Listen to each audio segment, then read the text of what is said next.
buon venerdì.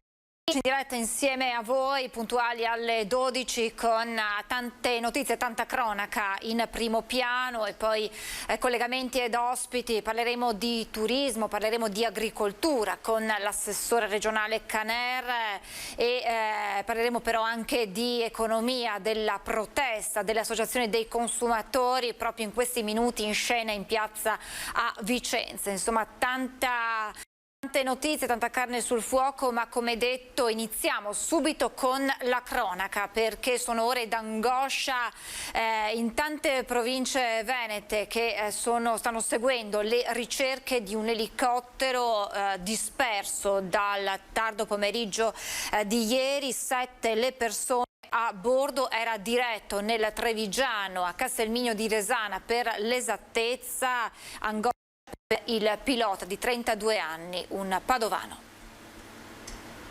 Le ricerche sono ripartite all'alba e vedono schierati anche i mezzi dell'aeronautica militare. L'obiettivo è soltanto uno: individuare l'elicottero di cui non si hanno più notizie da ieri mattina. Quasi 24 ore di silenzio che riducono ogni speranza e aumentano gli interrogativi. Il mezzo era decollato da Tassignano in provincia di Lucca ed era diretto alla rotocart di Resana nel Trevigiano. Durante il volo un forte temporale potrebbe aver causato un'avaria. Si cerca quindi in montagna al confine fra Modena e la Toscana. A bordo 7 persone, tra cui il pilota padovano 32enne Corrado Levorin, 4 cittadini turchi e 2 libanesi. Subito dopo l'allarme scattato nel pomeriggio, diverse squadre territoriali del soccorso alpino si sono dirette verso il campo base a Pieve Pelago nel Modenese a scandagliare la zona. Anche uomini e mezzi dell'elisoccorso 118, la Guardia di Finanza e i Vigili del Fuoco. Il velivolo, ed è più di un dettaglio, non avrebbe fornito il piano di volo prima del decollo da Lucca a Resana, complicando le operazioni di ricerca. L'elicottero, un Agusta, è immatricolato all'Avio di Tiene nel Vicentino, dove è molto riconoscibile per il suo caratteristico colore rosso scuro. Quanto a Levorin, a Polverara nel Padovano è il momento dell'angoscia, dell'incredulità e della preghiera. Un bravissimo ragazzo, le prime parole del sindaco. Quella di ieri doveva essere la terza e ultima giornata di visite avviate all'azienda trevigiana,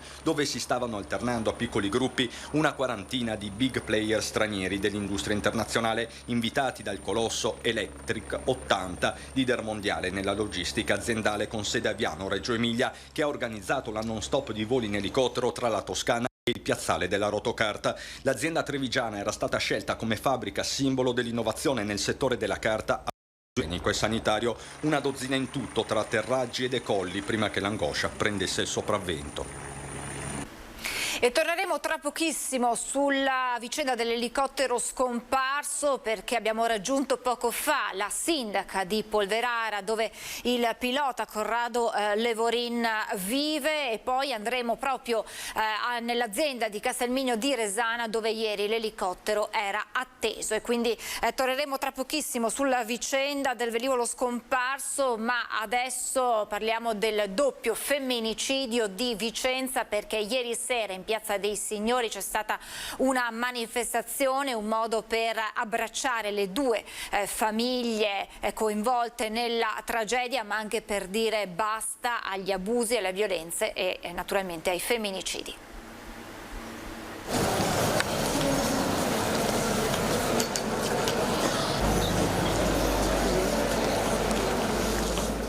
È il giorno del raccoglimento in una Piazza dei Signori in silenzio per ricordare le vittime della folle mattanza che si è consumata a Vicenza per Gabriela Serrano e Lidia Milikovic. Silenzio straziato dalle lacrime, quelle dell'attuale compagno di Lidia che ha voluto esserci. È stata una tragedia annunciata, sì, perché si sapeva chi era, che persona era e cosa poteva fare. Di lei restano i ricordi, la vicinanza, la paura condivisa in questi anni, l'addio di quel giorno in cui insieme nel pomeriggio sarebbero andati a firmare le carte per il rogito, appuntamento a cui Lidia non è mai arrivata, un mazzo di rose dove si sono interrotti i loro progetti. Si vive cercando di dare conforto, ma quando hai la paura nel cuore, quando hai la paura dentro, puoi dare tutto il conforto che vuoi, ma quella cosa dalla testa non ti uscirà mai. La giustizia dovrebbe fare di più. Come ho già detto, forse dovrebbero uscire un po' più dai loro schemi. Sono fatti gravi che hanno sconvolto tutta la nostra collettività. Ogni volta ancora ci stupiamo che continui a succedere e la politica non sembra che ci aiuti quanto dovrebbe. Per ricordare che comunque Cioè, nell'umanità comunque la femminilità è presente anche negli uomini e quindi un uomo che uccide una donna ha già ucciso la sua femminilità. Ora il pensiero della comunità va ai figli, strage che si poteva evitare, l'interrogativo comune. Tanti erano stati segnali di un epilogo culminato in tragedia.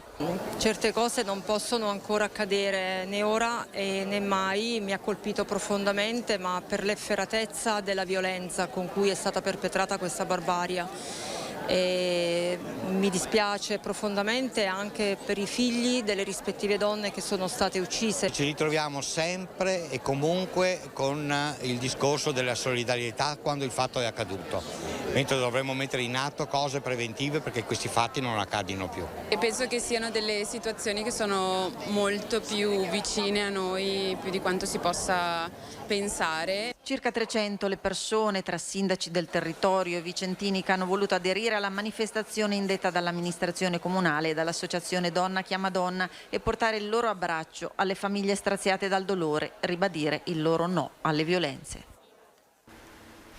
E adesso la ricostruzione di quanto accaduto e il destino di due donne segnate da un passato di maltrattamenti da parte degli ex mariti. La vendetta tremenda di Zlatan Vasiljevic, che ha architettato un piano diabolico per cancellare le due donne, quelle donne che lo avevano lasciato. Ha tirato con l'inganno Gabriella Serrano, con cui per qualche mese ha avuto una relazione finita a marzo. La commessa e barista di Rubano, dopo la telefonata dell'uomo, è uscito di casa e con l'auto è arrivata a Vicenza. Qui è stata freddata con un colpo alla nuca e poi con il suo corpo steso nel sedile posteriore Zlatan si è spostato nel quartiere Gogna, dove ha atteso che l'ex moglie Lidia Milikovic uscisse dalla casa in cui svolgeva lavori di giardinaggio e l'ha ammazzata scaricandole contro 8 colpi di pistola. La fuga facendo esplodere un paio di granate, una di queste per poco non ha ucciso un automobilista in transito lungo l'autostrada. Lidia e Gabriela, due donne segnate da un destino tragico. Lidia aveva ottenuto il divorzio dal marito poche settimane fa, dopo essere stata per anni picchiata e brutalizzata. Anche Gabriela aveva avuto un passato simile ed era stata maltrattata dall'ex coniuge venezuelano come lei. Poi l'incontro con Zlatan è un film di maltrattamenti che si ripete. Per questo pare che Gabriela avesse chiesto aiuto all'ex marito per far allontanare quel nuovo fidanzato violento. E per questo familiari e conoscenti non si spiegano come mai la donna possa aver accettato di raggiungere in auto Zlatan. Forse è stata attirata con una scusa. Nel bagagliaio i poliziotti hanno trovato una valigia dell'uomo che forse le ha detto di voler partire. Nell'auto sono stati ritrovati 2 bossoli. L'uomo ha sparato, molto probabilmente un altro colpo contro Gabriela. Alla fine ha tentato di bruciare la vettura con del liquido infiammabile, ma non ci è riuscito e si è sparato. Il dolore per la morte di Gabriela Serrano in un messaggio della figlia più grande che ha 20 anni e che già l'estate scorsa aveva perso il fidanzato in un incidente in moto. Nelle parole scritte in spagnolo tutto lo strazio di una giovane ragazza rimasta sola, che ora dovrà accudire una sorella piccola e che rimpiange di non aver detto più spesso alla madre quanto la amava. Ci spostiamo a Treviso, nel Trevigiano, per l'esattezza con la cronaca. La madre lo rimprovera per la bocciatura a scuola. Un ragazzino di 12 anni cade dal terrazzo. Sono in corso ora indagini da parte dei carabinieri.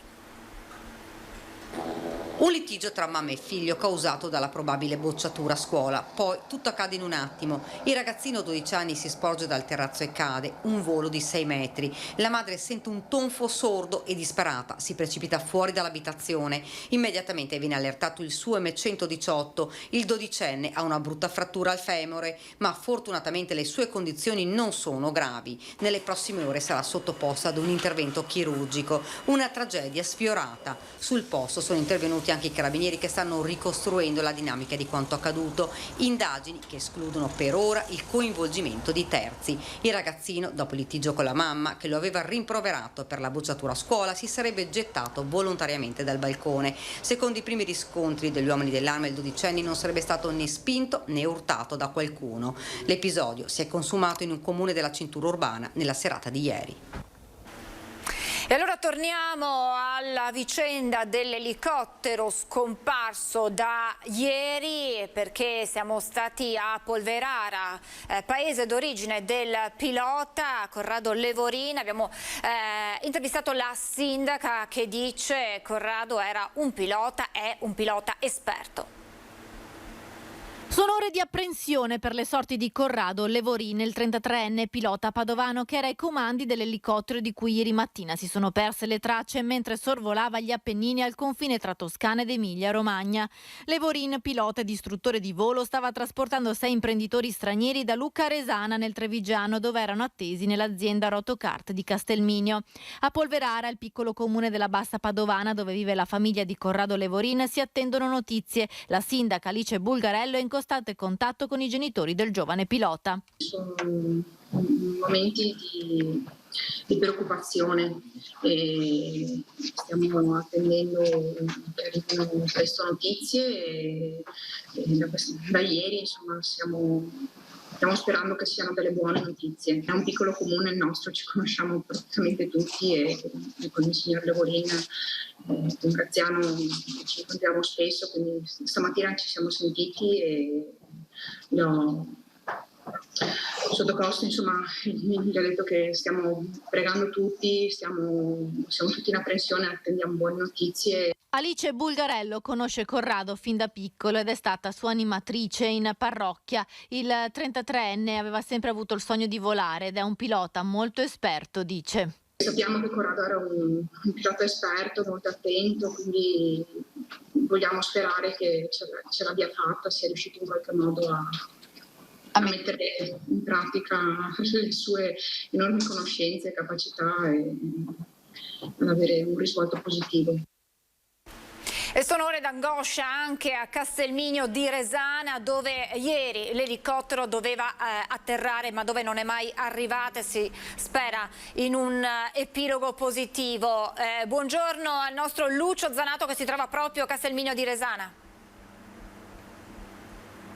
Buongiorno ai telespettatori di Antena 3, mi trovo all'esterno della Rotocart qui a Castelminio di Resana, dove dalle 10:30 di ieri c'è veramente tanta apprensione per questo elicottero che non è mai giunto a destinazione. Va ricordato che questi voli erano 12, sono stati organizzati in 3 giorni, dedicata non tanto alla Rotocart come azienda quanto alla Rotocart come cliente dell'Elettro 80, che è una società che è leader nella produzione di automazioni per aziende, e qui appunto a Castelminio di Resana c'è una delle migliori, diciamo così, produzioni di questa azienda, che aveva organizzato una specie di viaggio di istruzione per degli imprenditori libanesi e turchi proprio in relazione a questa produzione che avrebbe dovuto poi esportare. Ecco perché la Rotocart e in particolare Giuliano Gelein, noi qui all'esterno stiamo attendendo di capire se ci rilascerà un'intervista. Dicevo, Giuliano Gelein dice: noi eravamo al servizio di questo nostro cliente e quindi dovevamo far vedere sostanzialmente l'operatività. Aspettavamo questi imprenditori, alle 10:30 non è arrivato l'elicottero, ci siamo subito allarmati e ancora adesso stiamo attendendo notizie di questa sparizione, peraltro abbastanza anomala, nel senso che se l'elicottero fosse malauguratamente caduto nell'Appennino tosco-emiliano a causa del forte temporale che c'era in zona, sicuramente i segnalatori avrebbero rilevato la cosa. D'altra parte siamo geolocalizzati in qualsiasi parte del mondo ed è veramente strano che non ci siano né segnali cellulari né tantomeno il segnale dell'elicottero. Quindi qui tutto sommato si coltiva ancora una moderata speranza che ci sia stata una soluzione positiva per questo elicottero sparito. Ripetiamo, qui sostanzialmente venivano attesi per una visita guidata nell'attivazione, tra l'altro primo caso di visita con i macchinari, con tutta l'automazione attivata. situazione che non si è mai verificata appunto perché non sono mai arrivati questi imprenditori della zona della Turchia e soprattutto libanesi. Nelle prossime ore si spera di avere una risposta positiva, comunque una risposta positiva con il ritrovamento vivi di queste persone. Qui, ripeto, si continua a coltivare un moderato ottimismo, naturalmente con del sano realismo, e se non ci sono domande al momento io restituisco alla linea allo studio. Grazie a Lucio Zanato. Naturalmente se hai novità chiedici la linea in qualsiasi momento. E adesso invece lasciamo per un attimo la cronaca, ma parliamo dei rincari, delle conseguenze legate alla guerra in Ucraina, ma non solo, che registriamo noi tutti, famiglie ma anche le imprese sui rincari dei prezzi, a partire da quello della benzina ma anche delle materie prime, perché è in corso a Vicenza una manifestazione di tutte le associazioni dei consumatori. Il titolo della manifestazione pentole vuote, un significato molto importante, molto incisivo, anche perché chi non ha potuto essere nelle piazze italiane, una manifestazione nazionale, è stato invitato ad uscire nei terrazzi della propria abitazione con delle pentole vuote e far rumore in un modo così simbolico per mantenere alta l'attenzione su un problema che riguarda in modo uniforme tutta la società. Allora ci colleghiamo con la nostra Luisa Bertini per sapere come sta andando la manifestazione, anche perché le associazioni dovrebbero essere attese a minuti dal prefetto di Vicenza. Allora a te la linea, Luisa. Sì, buongiorno, siamo in Piazza Biade dove è in corso la manifestazione, la protesta delle pentole vuote, così l'hanno voluta chiamare i consumatori che si sono riuniti da tutto il Veneto qui a Vicenza per dire basta ai rincari e agli aumenti dei prezzi ingiustificati che mettono in difficoltà le famiglie. Noi adesso siamo in compagnia di Mario Carollo, presidente vicentino della Diconsum. Una delegazione sta andando dal prefetto, che cosa chiedete? Noi chiediamo che il governo intervenga da una parte contro le speculazioni, perché abbiamo l'impressione che non ci sia solo un aumento di materie prime, ma che anche sotto un aumento come si può dire, di speculazione, dall'altra parte di aumenti che sono ingiustificati. Poi possiamo anche dire che a Vicenza l'inflazione sta crescendo di più che in altre città del paese, perciò qualche problema in più c'è. Qui c'è bisogno appunto di fare dei controlli, di fare quello che serve per fare in modo che i prezzi siano controllati, e dall'altra parte il governo che intervenga, perché c'è da intervenire sulle bollette riducendo l'IVA, nei carburanti riducendo le accise, nelle bollette riducendo gli oneri di sistema, tutti quegli oneri fiscali che gravitano nelle bollette. C'è stato un problema, vediamo di ripristinare subito il collegamento con la nostra Luisa Bertini e continuiamo allora con la cronaca. Luisa, se mi senti resta lì in attesa, continuiamo con la cronaca perché il parroco, una vicenda davvero particolare che arriva dal veneziano, da Portogruaro. Il parroco viene dato per morto, ma lui scrive un post su Facebook annunciando l'inizio della messa.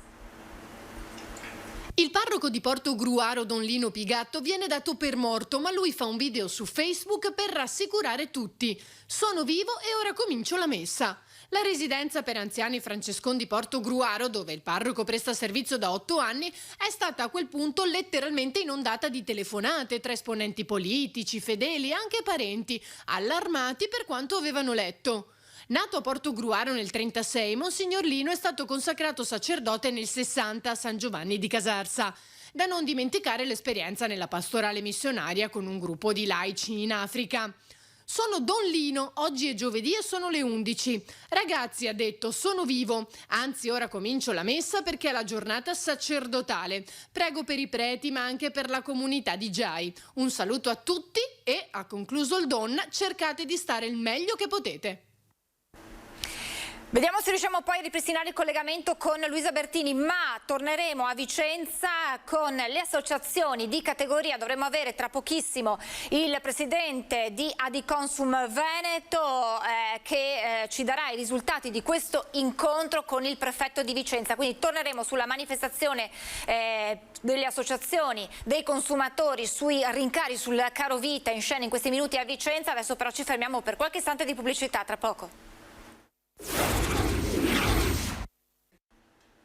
Rieccoci in diretta, ancora cronaca, torniamo a parlare dell'inchiesta Case Popolari a Treviso. I carabinieri hanno perquisito anche la casa di Ronny Levakovic, indagato per la morte di 2 donne in un incidente stradale lungo il Terraglio a Preganziol qualche mese fa. 30 in totale gli indagati della vicenda, accusati di corruzione e abuso d'atti d'ufficio. Ieri mattina i carabinieri del nucleo investigativo hanno bussato alla porta di Ronny Levakovic, il 25enne accusato di omicidio stradale per aver provocato lo scorso marzo un incidente nel quale persero la vita a Preganziol Mara Visentin e Miriam Cappelletto. Indagata è la convivente, così come altri suoi familiari, lo zio ed un parente. L'avvocato di Levakovic, Francesco Murgia, parla dell'operazione scattata ieri mattina all'alba. Io nei capi di imputazione che ho esaminato trovo 2 fatti singolari. Il primo, che si riferisce sempre l'imputazione a promesse, il secondo che si riferisce a comportamenti che risalgono nel tempo, perché le assegnazioni sono anche molto risalenti nel tempo. Non trovo nessun atteggiamento corruttivo diretto. Vero è che la norma punisce la promessa, ma la punisce quando accettata. Ora io credo che in questo caso dobbiamo essere tutti estremamente cauti nel capire se si è trattato di un malcostume sociale o di fatti di reato. Fra i nomi noti coinvolti in questa inchiesta spunta quello dell'ex consigliere comunale Enrico Renosto, che non risulta però formalmente indagato. Non ha infatti ricevuto alcun avviso di garanzia, ma ha ricevuto un avviso di proroga di indagine. 30 invece sono le persone, per lo più di etnia rom, indagate per i reati di corruzione e abuso d'atti d'ufficio. Sotto inchiesta anche 5 dipendenti comunali. I carabinieri nelle perquisizioni di ieri hanno sequestrato anche numeroso materiale cartaceo e informatico. L'avvocato Fabio Crea, il legale di alcune delle persone indagate, come gli intermediari che avrebbero, secondo gli investigatori, fatto pressioni negli ambienti municipali per ottenere le assegnazioni di case in cambio di promesse di denaro o di altri beni. Secondo quanto mi è stato riferito in maniera abbastanza decisa, non vi è mai stato alcun passaggio di denaro e di altra utilità, per cui manca il presupposto della condotta corruttiva e quindi del reato da parte loro e ovviamente da parte del pubblico ufficiale. In questo senso intendono immediatamente chiarire la loro posizione davanti al pubblico ministero e agli inquirenti. Indagini che sono tutt'altro che terminate. Nei prossimi giorni verranno controllati tutti i documenti sequestrati e potrebbero spuntare altri nomi fra gli indagati. Io non ho mai fatto nulla, non ho corrotto nessuno, chiarirò la mia posizione con il magistrato. Così Silvana Udorovic, una delle intermediarie che secondo gli investigatori avrebbe fatto pressioni per l'assegnazione delle case popolari. Silvana Udorovic è accusata di corruzione. Sarebbe lei, secondo gli investigatori, una delle intermediarie che avrebbe fatto pressioni agli uffici municipali per ottenere tramite promesse di denaro o altri beni l'assegnazione delle case popolari in determinati quartieri della città per i familiari. Così ho sentito quando sono venuti ieri i carabinieri, ma non esiste questa cosa. Io non ho mai fatto una cosa del genere, mai. Non ho corrotto nessuno, non ho dato soldi a nessuno. Privato innocente come Dio che l'hanno messo sul croce. Io non gli ho dato mai un regalo. Io solamente lì conosco comune perché lavoro per loro, faccio polizia in Borgo Capriolo. Parla con tranquillità, spiega che vuole chiarire quanto prima la sua posizione con il magistrato. Perché secondo lei i carabinieri sono arrivati a voi? Non lo so nemmeno io. Mi sembra una roba strana. Io ieri sono rimasta scioccata. Per me e per le persone che sono andati in giro di fare queste perquisizioni, cercare le carte di ATER, tutto regolare, noi abbiamo fatto regolare. Il dirigente del settore servizi sociali, casa, sport e scuola del comune di Treviso, Stefano Pivato, è finito nella bufera. Anche lui risulta fra gli indagati. Lo conosco perché abito qua 50 anni, ho avuto da fare per le carte d'identità, per documenti, o lo conosco, ma lo conosco come una persona onesta. Lui, di quelle cose che ho visto, che lui ha accusato, è tutto sbagliato. Hanno sbagliato indirizzo su quest'uomo, perché quest'uomo è innocente. C'è una dichiarazione di Francesco Paolo Sisto, sottosegretario alla giustizia, in merito ai femminicidio, ai delitti di Sarzana e Vicenza, e dice: se ci fossero delle responsabilità di carattere omissivo grave, queste saranno verificate e i responsabili dovranno rispondere di questa omissione. È chiaro che i meccanismi di verifica di queste responsabilità devono essere curati con grande attenzione, con grande responsabilità, evitando l'emotività della necessità di trovare per forza dei responsabili. La giustizia deve essere capace di scrivere pagine di legalità e non di emotività. Si cerca il colpevole e non un colpevole. Detto questo, massima severità, massima puntualità, ma anche massimo equilibrio nella individuazione delle responsabilità. Queste le parole del sottosegretario alla giustizia durante una trasmissione radiofonica in merito appunto ai delitti di Sarzana e di Vicenza. Dovremmo essere in collegamento con Vicenza, me lo conferma la regia? Abbiamo in collegamento, eccoli lì, Davide Cecchinato, presidente di Adiconsum Veneto, insieme ad altri rappresentanti delle categorie delle associazioni dei consumatori, appena scesi pochi minuti fa dal colloquio con il prefetto. Buongiorno a tutti, a voi le presentazioni. Intanto com'è andata, che cosa avete detto, cosa avete riportato al prefetto di Vicenza e quella che è stata la risposta naturalmente del rappresentante dello Stato sul territorio. A voi la linea, buongiorno. Le presentazioni: io sono Davide Cecchinato di Adiconsum Veneto, qui con me c'è Sergio Taurino di ADOC, Giovanna Capuzzo di Federconsumatori e Erika invece di Elena Bertorelli di Casa del Consumatore, grazie.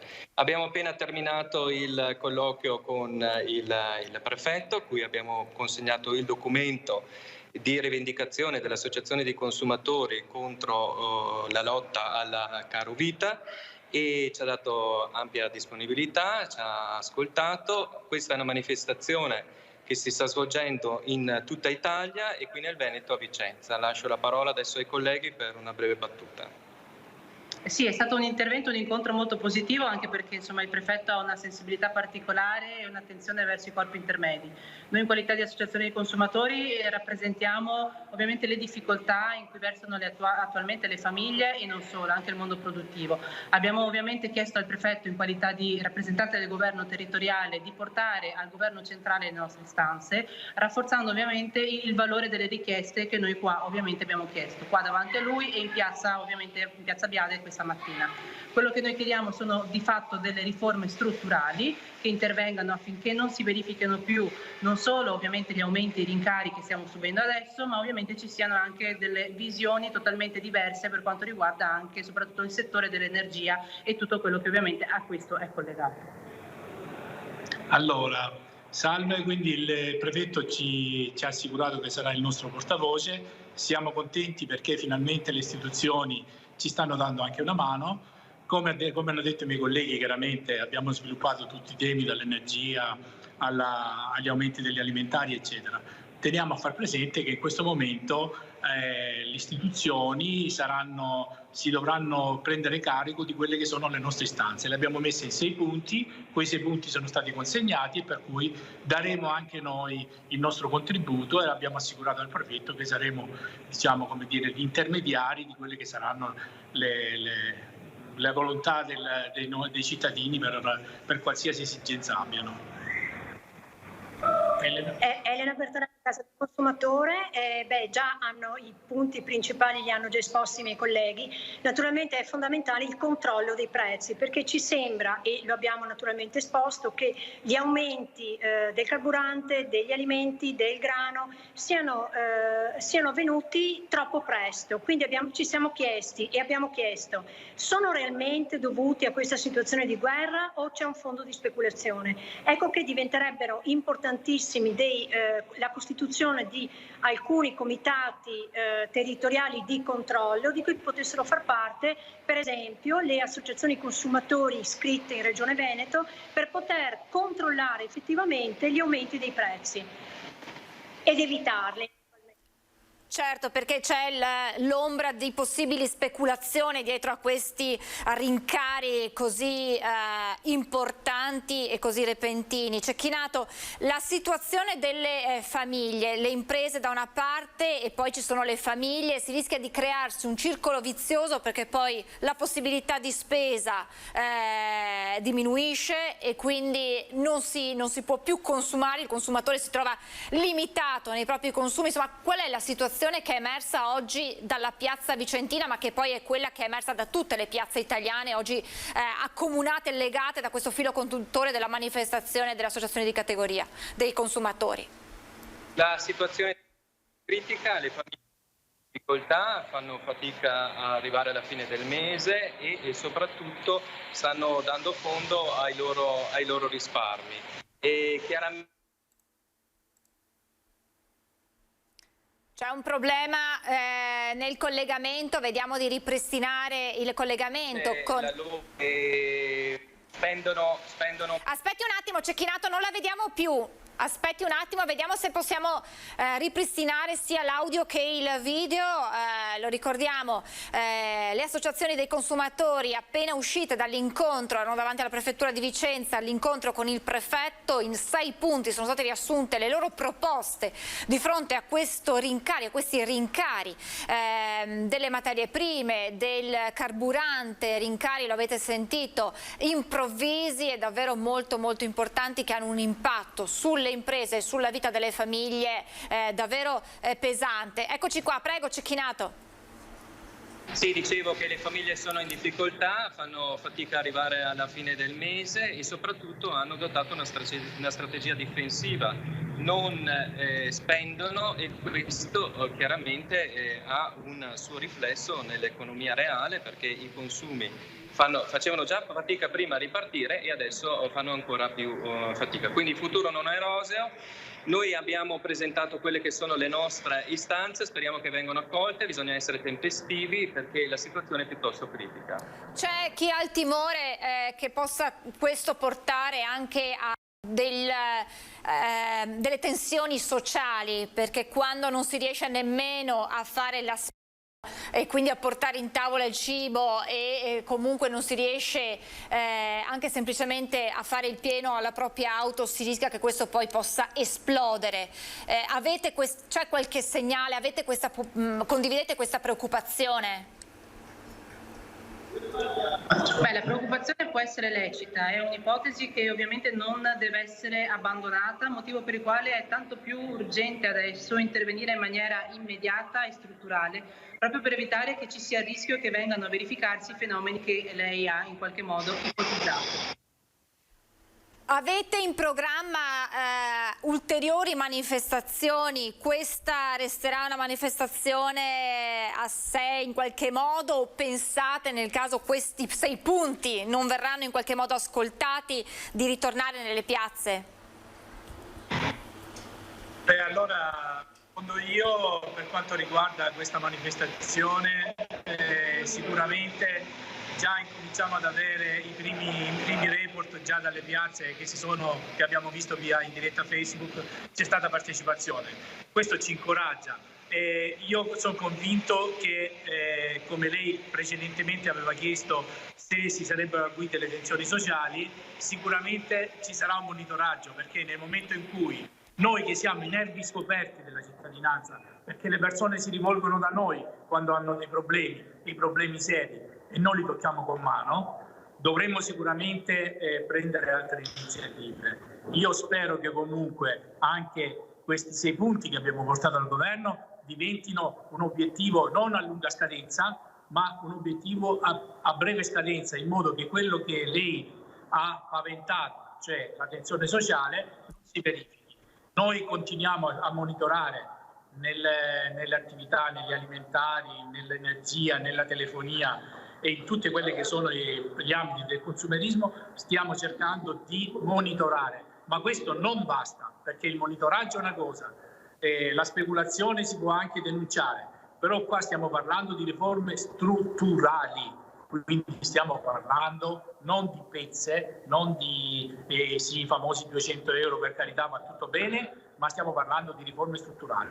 Stiamo parlando per cui tentiamo di tenere alta sperando che non sfoci in malumori, malessere e allo guerra non.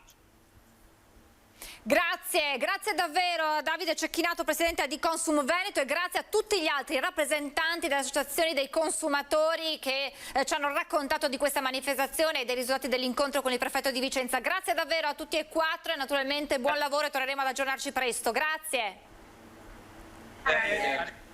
E questo dunque è l'aggiornamento. Avevamo sentito prima Luisa Bertini dalla piazza di Vicenza, dove è andata in scena la manifestazione dei consumatori, e ora proprio i rappresentanti veneti delle diverse associazioni che hanno incontrato il di Vicenza. Poi questa sera nelle edizioni serali dei nostri telegiornali il racconto di questa giornata di manifestazione.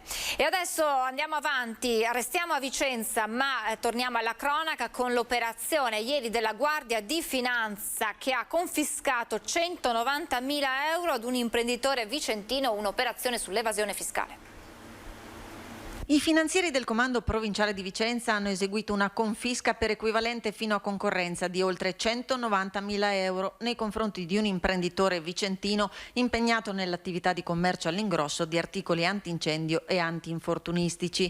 Le indagini sono partite da una precedente indagine di verifica fiscale del 2019 riguardante gli anni di imposta 2015-2016, al termine della quale l'imprenditore era stato denunciato per aver occultato fatture di vendita al fine di evadere le imposte.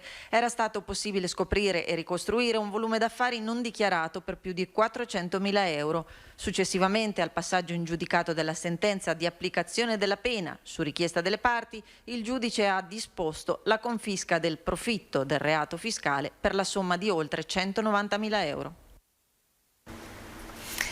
Grazie ad un software sviluppato dalle Fiamme Gialle in collaborazione con la polizia locale si potranno individuare le strutture ricettive abusive a Venezia. La presentazione del progetto è stata fatta ieri.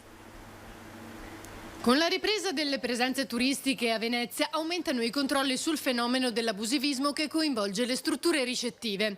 Per questo la Guardia di Finanza e la Polizia Municipale hanno avviato un piano estivo da giugno ad agosto che prevede l'intensificazione dei controlli per individuare le strutture abusive o irregolari anche dal punto di vista fiscale. C'è una metodologia operativa che abbiamo sperimentato e che adesso è entrata in linea e che produrrà un lavoro comune tra la Polizia Locale e la Guardia di Finanza per scovare l'evasione sia dei tributi locali, sia delle regole della concorrenza, sia dei tributi nazionali.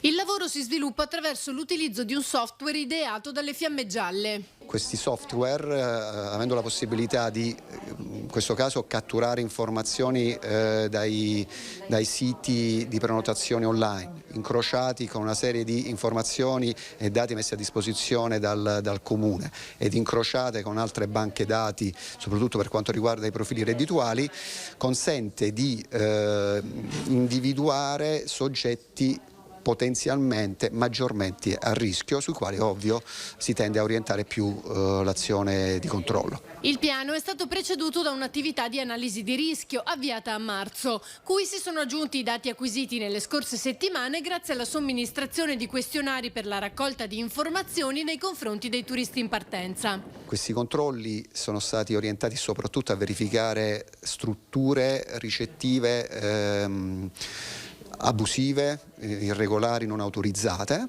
e sono state individuate 15 strutture abusive, più tutta una serie di irregolarità amministrative varie.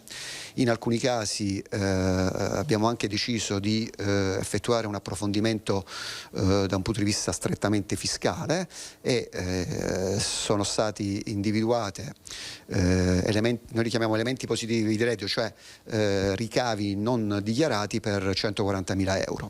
In terraferma, ad esempio, le principali irregolarità hanno riguardato il caso di una struttura abusiva gestita da un italiano che esercitava senza l'autorizzazione regionale.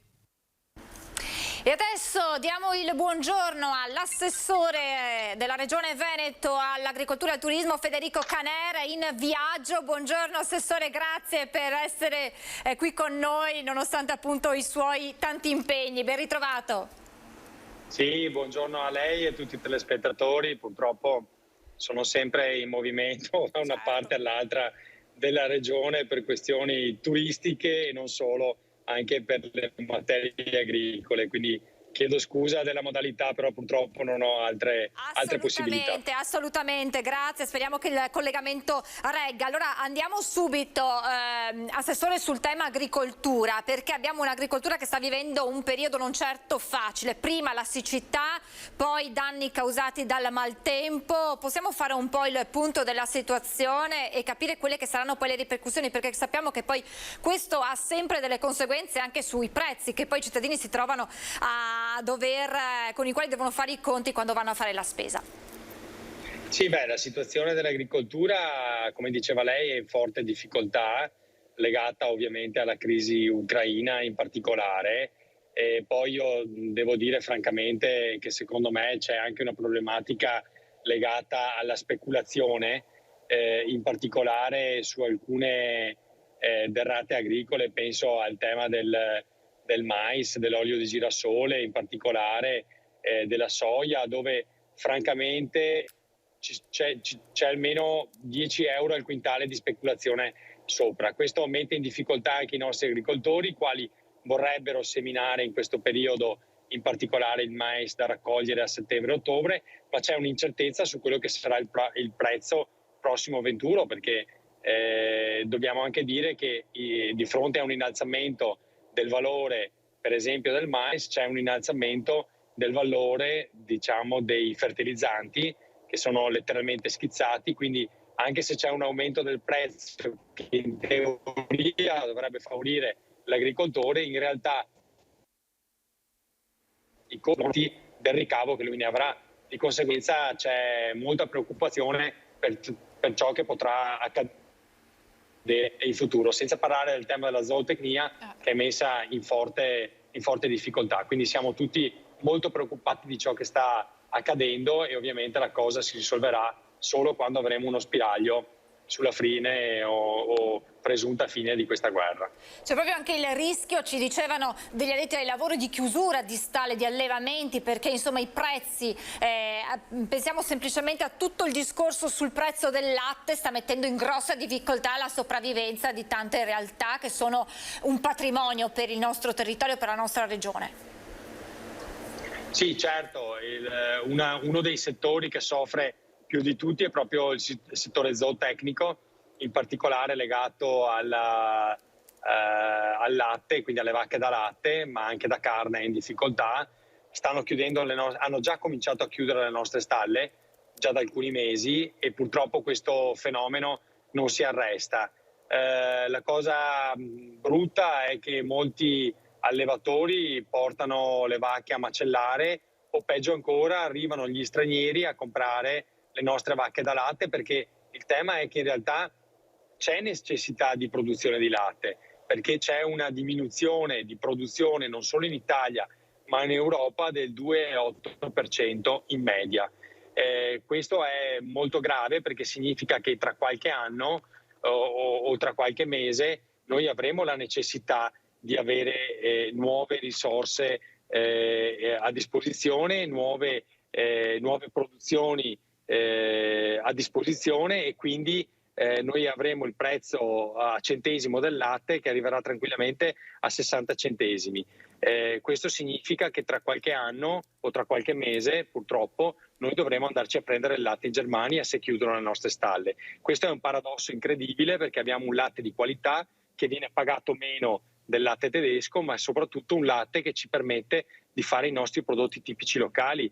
Ricordo che i nostri formaggi vengono fatti col latte veneto, quindi se non avremo il latte veneto non avremo nemmeno i formaggi tipici, ed è un problema non solo identitario ma anche, se mi consente, di offerta turistica, enogastronomica nel comparto turistico, perché molti nostri turisti chiedono produzioni di qualità. Quindi è tutto un settore che è collegato, che ci sta mettendo in ansia. Cosa si può fare nell'immediato per evitare questo problema, che sarebbe davvero incredibile, dover andare a prendere il latte che è nostro, di qualità, che produce questi formaggi, questi prodotti conosciuti in tutto il mondo, addirittura imitati dal mondo, e andarlo a prendere all'estero? Che cosa si può fare, Assessore, e come vi state muovendo anche lei insieme anche agli altri colleghi, perché poi è un problema che riguarda tutte le regioni, perché insomma le ripercussioni si hanno in modo uniforme. Sì, guardi, come dice lei, questo è un problema non solo del Veneto, ma è un problema italiano. Certo che la zootecnia è concentrata in particolare nelle regioni del nord, quindi Veneto con Lombardia e Emilia Romagna diciamo soffrono più di altre regioni, però anche alcune regioni del sud, penso alla stessa Campania o Sardegna, che produce molto latte. Tra l'altro lì abbiamo anche molti veneti che nel dopoguerra, diciamo, o tra la prima e la seconda guerra sono andati a bonificare alcune zone sarde, e lì hanno stabilito alcuni allevamenti molto importanti. Quindi è un problema generalizzato. Abbiamo chiesto al governo di intervenire mettendo delle risorse specifiche per la zootecnia. Con un'unità di crisi hanno messo 150 milioni a disposizione, ma secondo noi sono troppo pochi. Abbiamo chiesto al Ministro di ribadire, di dirci se è strategico o meno questo comparto, perché altrimenti, se non lo riteniamo strategico, noi dobbiamo dirlo ai nostri agricoltori e aiutare una riconversione, ma una riconversione che noi non vogliamo, perché vogliamo tenerci le nostre stalle aperte. Quindi è assolutamente importante che il governo metta mano con risorse specifiche. Noi a livello regionale lo stiamo già facendo. Proprio oggi abbiamo chiuso un'importante riunione con le altre regioni italiane per portare a casa fondi europei per la ripartizione dei cosiddetti fondi FEASR, che sono necessari per dar vita ai bandi regionali, per dare risorse ai nostri agricoltori, ai nostri allevatori, ma non sono sufficienti, dobbiamo dirci la verità. Abbiamo bisogno di un intervento straordinario nazionale, e questo continueremo a chiedere. Nazionale o sarebbe necessario europeo, Assessore? Nazionale tramite fondi europei. Purtroppo devo dire che l'Europa non ci sta aiutando su questa tematica. Sembra che il problema sia un problema quasi italiano, in realtà è un problema molto più ampio, ma l'Italia soffre più di altri paesi. Quindi noi abbiamo chiesto al Ministro di battere i pugni sulla trattativa a livello europeo, per portare a casa risorse specifiche. Gli altri paesi sono molto più diciamo autosufficienti dell'Italia nella produzione di alcune risorse, non soltanto sul latte, ma anche sul cerealicolo. Le dicevo prima che il mais, per esempio, e la soia sono fondamentali anche per la zootecnia, perché sono, diciamo, fonte di mangimi che si danno poi ai nostri animali da mangiare, e quindi diventa fondamentale anche questa produzione. Noi siamo deficitari rispetto ad altri paesi. Noi chiediamo una verifica di quella che è la programmazione europea, che non può essere ordinaria come sta avvenendo, ma deve tener conto della contingenza straordinaria.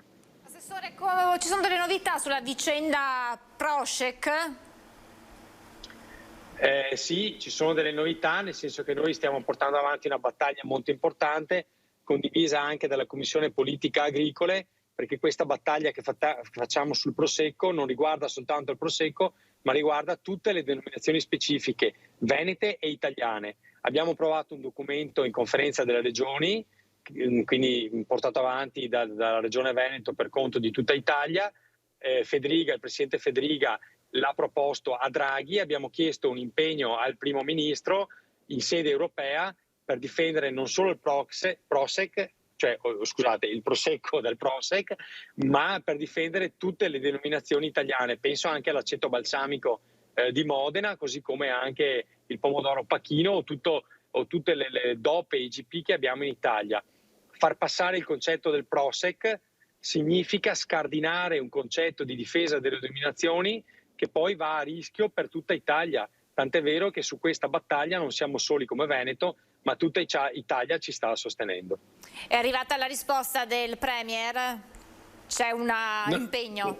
Non è ancora arrivata, anche se gli è già stata formulata, ma stiamo facendo una pressione costante politica, noi come regioni, ma anche i consorzi di tutela, perché abbiamo capito benissimo che in sede di Commissione europea il problema non è tecnico, perché dal punto di vista tecnico tutti gli avvocati ci hanno detto, sia ministeriali, regionali, quelli dei consorzi, che abbiamo ragione 100%, non c'è nessun appiglio giuridico dove la Croazia può appigliarsi, ma è una questione politica, ce l'hanno fatto capire in maniera chiara. Quindi noi chiediamo un impegno politico, l'Italia deve battere i pugni, deve fare l'Italia, non deve essere il solito paese di serie B che in Europa non conta niente, me lo faccia dire in maniera chiara, perché noi dobbiamo difendere la nostra agricoltura, dobbiamo difendere gli interessi italiani in Europa, altrimenti mi chiedo cosa serve a questa Europa, se serve soltanto per dare risorse, no? e non ricevere nulla in cambio. Abbiamo bisogno di protezione delle nostre denominazioni e dobbiamo batterci fino all'ultimo istante per portare a casa i nostri obiettivi.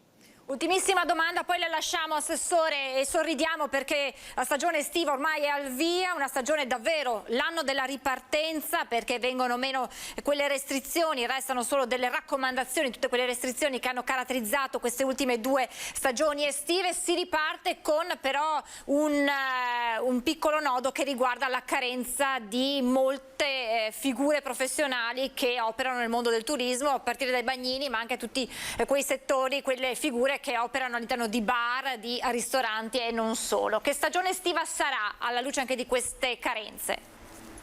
Allora, dall'osservatorio turistico regionale che noi abbiamo sarà una stagione buona dal punto di vista delle presenze turistiche, quasi ai livelli pre-pandemia, quindi i dati ci dicono questo dell'osservatorio turistico previsionali, e questo è sicuramente un dato positivo. Il dato negativo riguarda, come diceva lei, il problema della mancanza di manodopera. Qui dobbiamo fare una riflessione molto importante. Io la chiedo a livello ministeriale, la chiedo non solo al Ministro del Turismo, ma la chiedo al Ministro del Lavoro e al Ministro dello Sviluppo Economico. Dobbiamo rivedere quelli che sono i contratti di lavoro, dobbiamo dare certezza ai nostri lavoratori, dobbiamo anche pagarli di più se necessario, dobbiamo rivedere il reddito di cittadinanza che alcune storpiature le crea, ma al contempo dobbiamo mettere le aziende in sicurezza diminuendo quello che è il cuneo fiscale, cioè la pressione fiscale che le aziende hanno e che purtroppo poi vanno a rivalersi sul lavoratore, no? Quindi noi abbiamo delle imprese che pagano molto il lavoro in Italia, ma la busta paga netta per il lavoratore è troppo bassa.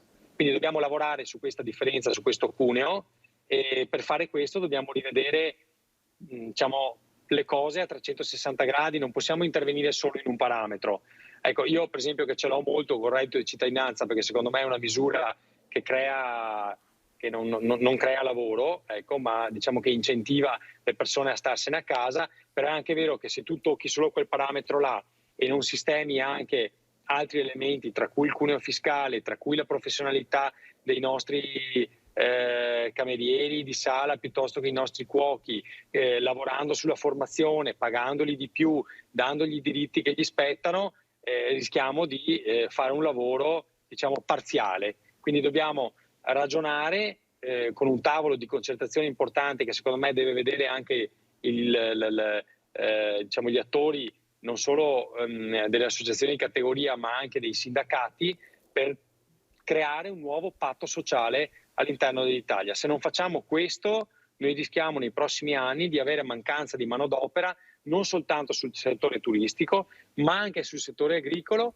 e su tutti gli altri settori, perché io sento ormai imprenditori che non trovano più manodopera, ma dobbiamo porci il problema di perché non c'è questa manodopera. E poi mi permetta di fare un inciso sul tema dell'immigrazione. Allora, stop all'immigrazione clandestina, però aumentare i flussi di entrata di persone che entrano regolarmente nel nostro territorio con un contratto di lavoro, questo sì.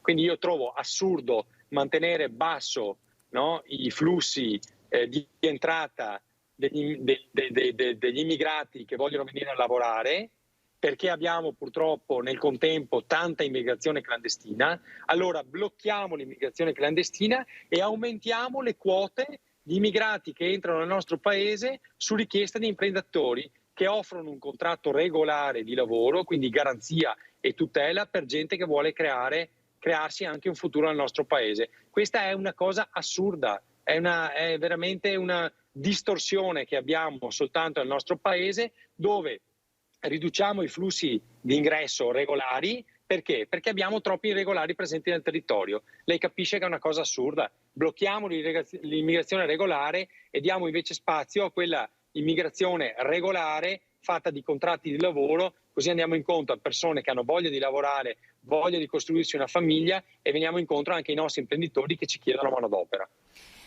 Grazie davvero all'assessore della Regione Veneto Federico Caner, grazie per questa analisi, prima del mondo dell'agricoltura, poi del mondo del turismo. Grazie Assessore, naturalmente buon viaggio e buon lavoro, torneremo ad aggiornarci presto con lei, grazie davvero. Grazie a voi. Arrivederci. Assessore Canale, adesso subito a Treviso con il nostro Christian Arboit per gli aggiornamenti dopo l'evasione all'alba di ieri mattina di un detenuto 27enne albanese in fuga. La caccia all'uomo continua. Christian dovrebbe aver incontrato poco fa, confermami Christian, il direttore del carcere di Sant'Abona. A te la linea, buongiorno. Assolutamente è così, Francesca, buongiorno a te e a tutti i telespettatori di Antenna 3. Caccia all'uomo perché si sono perse letteralmente le tracce di Edison Pula, il 27enne albanese che ieri mattina è riuscito nell'impresa di scappare, di evadere dal carcere di Sant'Abona. Non succedeva di fatto dal 1977, quando a fuggire fu un noto brigatista, Prospero Gallinari. Lo stesso succo di cui si parla tanto in queste ore, l'episodio del 1988, non riuscì poi nell'impresa di evadere totalmente dal carcere, venne subito in qualche modo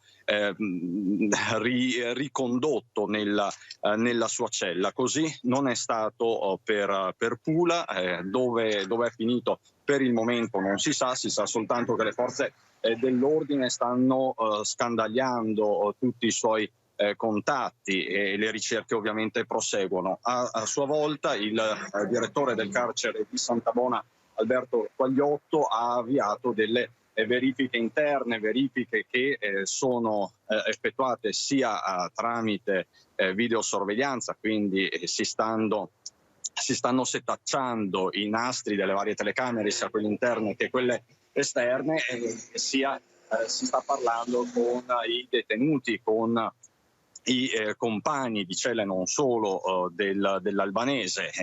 Chiaramente sotto torchio ci sono soprattutto i due compagni che hanno tentato la fuga con lui, ma che sono stati subito bloccati dalla polizia penitenziaria. Qual è il nodo di tutto in questo preciso momento, perlomeno per l'amministrazione penitenziaria o perlomeno per la dirigenza della casa circondariale? Bisogna capire come sia entrato in carcere, come sia entrata in carcere la lima poi utilizzata per segare le sbarre, perché questo è successo, come avviene in quasi tutti i film d'azione dove vediamo questi evasori, sbarre che si sono segate come il burro, hanno detto i sindacati. Non proprio il burro, ha confermato il direttore del carcere, ma sbarre probabilmente di vecchia concezione. Quelle nuove sono ovviamente di tutt'altra tempra.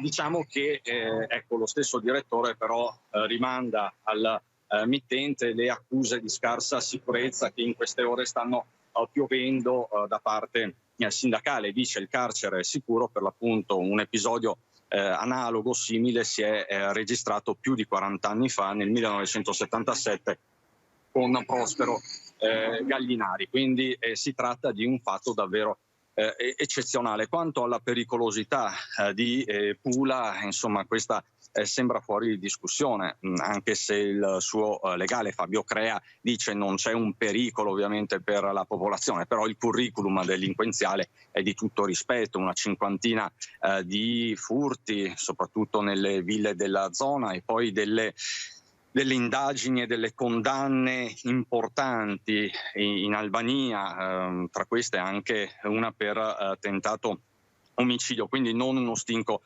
di santo. Francesca, questo è il quadro in questo preciso momento, quindi c'è un'inchiesta ovviamente della procura, c'è una caccia all'uomo da parte delle forze dell'ordine, ci sono delle verifiche interne invece condotte dall'amministrazione penitenziaria, dalla direzione, dal direttore Quagliotto e ovviamente dai vertici della casa circondariale. Un'ultimissima nota che riguarda capienza e poi personale. Attualmente il carcere di Treviso ospita tra le 190 e le 200 persone. Diciamo che siamo in una condizione di sovraffollamento, non di grave sovraffollamento come avveniva qualche anno fa, anche 10 anni fa, però insomma l'ordine di grandezza è questo, siamo appunto a 200, ma il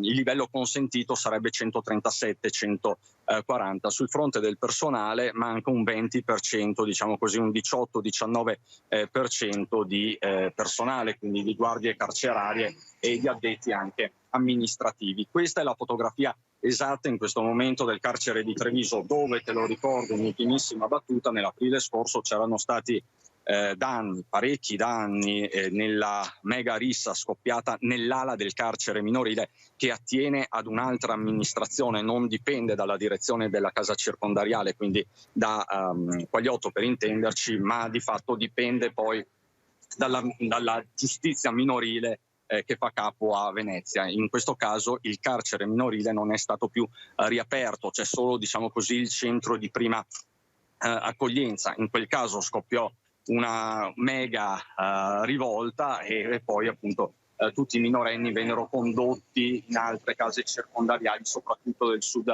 Italia. Quindi un periodo non facile per la casa circondariale trevigiana. Per il momento, se non hai domande, Francesca, ti restituirei la linea. Grazie davvero Cristian, grazie per questi importantissimi aggiornamenti, anche per quello che ti ha raccontato il direttore del carcere. Grazie a Cristian Arboita, poi torneremo naturalmente anche questa sera con ulteriori aggiornamenti e se ci saranno poi ve li daremo nel corso della nostra diretta. C'è invece un aggiornamento per quanto riguarda il duplice femminicidio di Vicenza, perché potrebbero venire celebrati tra lunedì e martedì della prossima settimana i funerali delle vittime e dell'autore del duplice femminicidio. Sono in corso infatti da questa mattina le autopsie sui corpi di Lidia Milikiewicz, di Gabriela Serrano e del killer Zlatan Vasiljevic, dopodiché il magistrato potrà dare il nulla osta per le esequie. Stamani in questura sono continuate le audizioni dei parenti e dei testimoni, tra le persone sentite dalla polizia anche l'ex marito di Gabriela. Al vaglio infine le immagini delle telecamere di sorveglianza nella zona del quartiere Gogna, dove Lidia è stata trovata morta in strada. Gli investigatori stanno cercando gli ultimi particolari per ricostruire la dinamica degli eventi. E questo è l'aggiornamento per quanto riguarda il duplice femminicidio. Adesso voltiamo pagina e torniamo a parlare, ne abbiamo accennato, abbiamo parlato con l'assessore regionale Federico Caner della stagione estiva ormai al via. Allora entriamo nel merito con le spiagge che sono pronte ad accogliere i turisti di casa nostra, ma anche finalmente i turisti stranieri che potranno ritornare dopo una pausa forzata in qualche modo negli ultimi 2 anni causa pandemia. Jesolo è tutto pronto, ringrazio il presidente di Jesolo Turismo Alessio Bacchin, buongiorno e grazie per essere con noi. Buongiorno, buongiorno. Allora, stagione ormai al via, anche se, e ne abbiamo accennato anche di questo con l'assessore Caner, ci sono delle figure fondamentali perché la macchina vada al massimo, la macchina del turismo vada al massimo, c'è figure che vengono a mancare e tra queste c'è proprio un allarme che riguarda i bagnini, fondamentali per garantire la sicurezza sulle nostre spiagge. Com'è la situazione a Jesolo? Noi, come qualsiasi altra categoria, abbiamo avuto dei problemi sul reperimento del personale. Sono dei problemi che si trascinano da qualche anno, ma quest'anno si è sentito più forte. Per due ragioni. Uno, storico, generalizzato, lo sentiamo noi come lo sentono tutti, si fa fatica a trovare personale per la stagione estiva. L'altro, più specifico, è cambiata l'ordinanza di balneazione e prevede, soprattutto in luglio e agosto,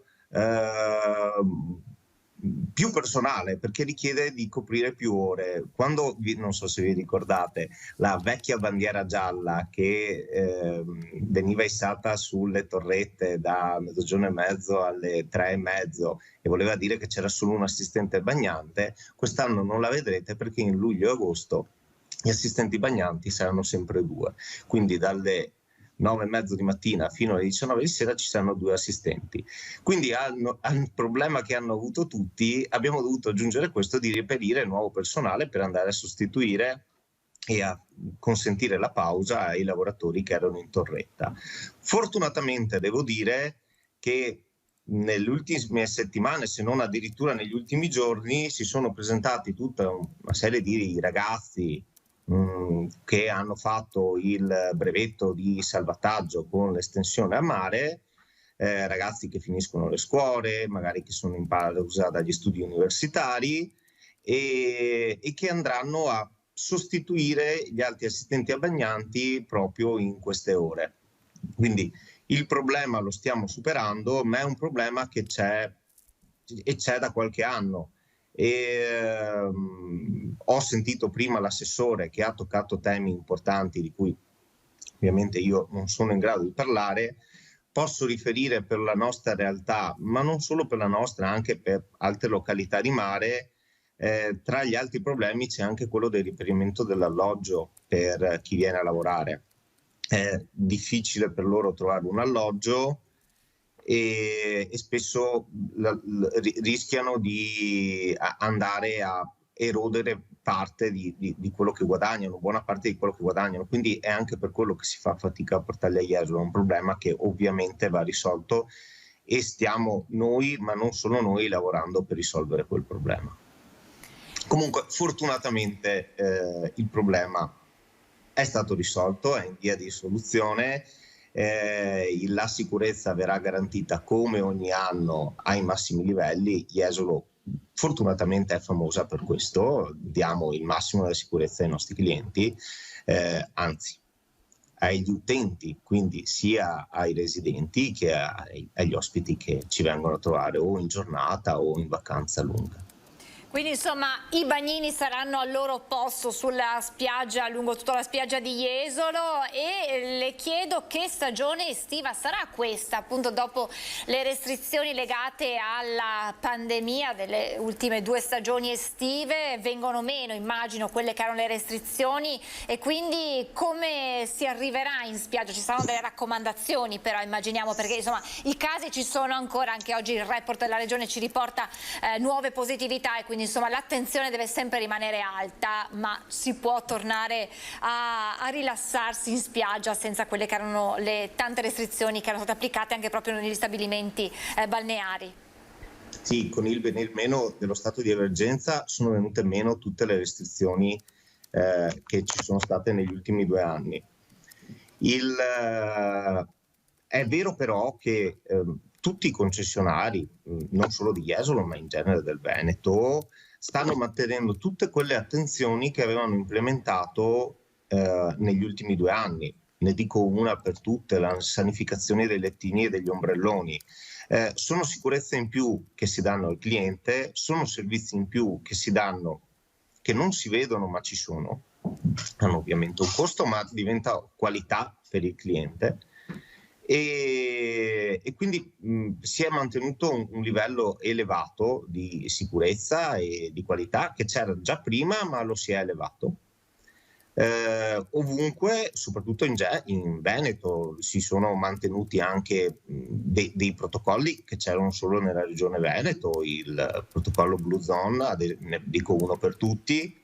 La regione Veneto è l'unica in Italia ad avere una legge regionale che prevede le distanze per gli ombrelloni. Le distanze per gli ombrelloni sono 4 metri l'uno dall'altro, e quindi sostanzialmente quello che già diceva la normativa Covid, il Veneto era già precursore da quel punto di vista. Le distanze sono 4x4 da ombrellone a ombrellone, ovviamente con delle deroghe per le zone che soffrono di erosione costiera, di una più forte erosione costiera, dove la spiaggia è particolarmente poco profonda e quindi non si riescono a garantire quelle misure. Ma si è tornati a tutte le libertà, tutti i servizi, quindi anche i servizi accessori, giochi per i bambini, intrattenimento per gli adulti. Finalmente si riesce a ridare quella tranquillità al turista che il turista cerca, e lo si vede nei numeri. Questi fine settimana sono sempre stati pieni. Appena il meteo lo ha consentito, chi ha potuto venire anche solo in giornata dalle zone limitrofe cercava un po' di sole e il mare, gli ombrelloni sono subito stati riempiti da noi, ma anche nelle altre località, ma si sono visti ottimi numeri anche nel ponte di Pentecoste e nell'ascensione precedente di turisti stanziali. E per i prossimi mesi che numeri avete, che previsioni avete, e soprattutto ritornano i turisti stranieri che in qualche modo erano stati limitati nei propri spostamenti dalle restrizioni proprio a causa della pandemia? Allora, lo si è già. Le previsioni sono ottime e proseguono nei numeri che ci sono stati fino ad oggi. Ho dei dati acquisiti da parte di AIA, che è l'Associazione Albergatori Iesolani, che parlano di una crescita acquisita ad oggi di occupazione del più 10% addirittura rispetto al 2019, quindi pre-Covid. Le prenotazioni per il resto della stagione, dati ad oggi rispetto a dati ad oggi del 2019, sono migliori del circa il 4%, e quindi la stagione si prospetta un'ottima stagione, proprio perché la gente ha voglia di tranquillità e di tornare alla normalità, e stanno tornando i turisti stranieri. In questo ponte di Pentecoste, negli alberghi, i turisti italiani sono stati la maggioranza relativa, quindi circa un 40%, però ci sono stati un 27% di austriaci e un 20% di tedeschi.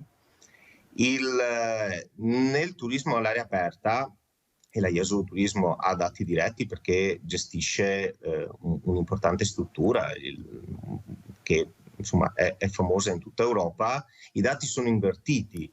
Ad oggi l'occupazione è stata del 64% di turisti tedeschi e del 26% di austriaci. Gli italiani sono quella piccola fetta che vengono dopo, quindi c'è stato un forte ritorno. Fortunatamente non ci avevano abbandonato, perché già l'anno scorso, anche nel 2020, quando potevano, sono venuti qua. L'anno scorso sono venuti di più.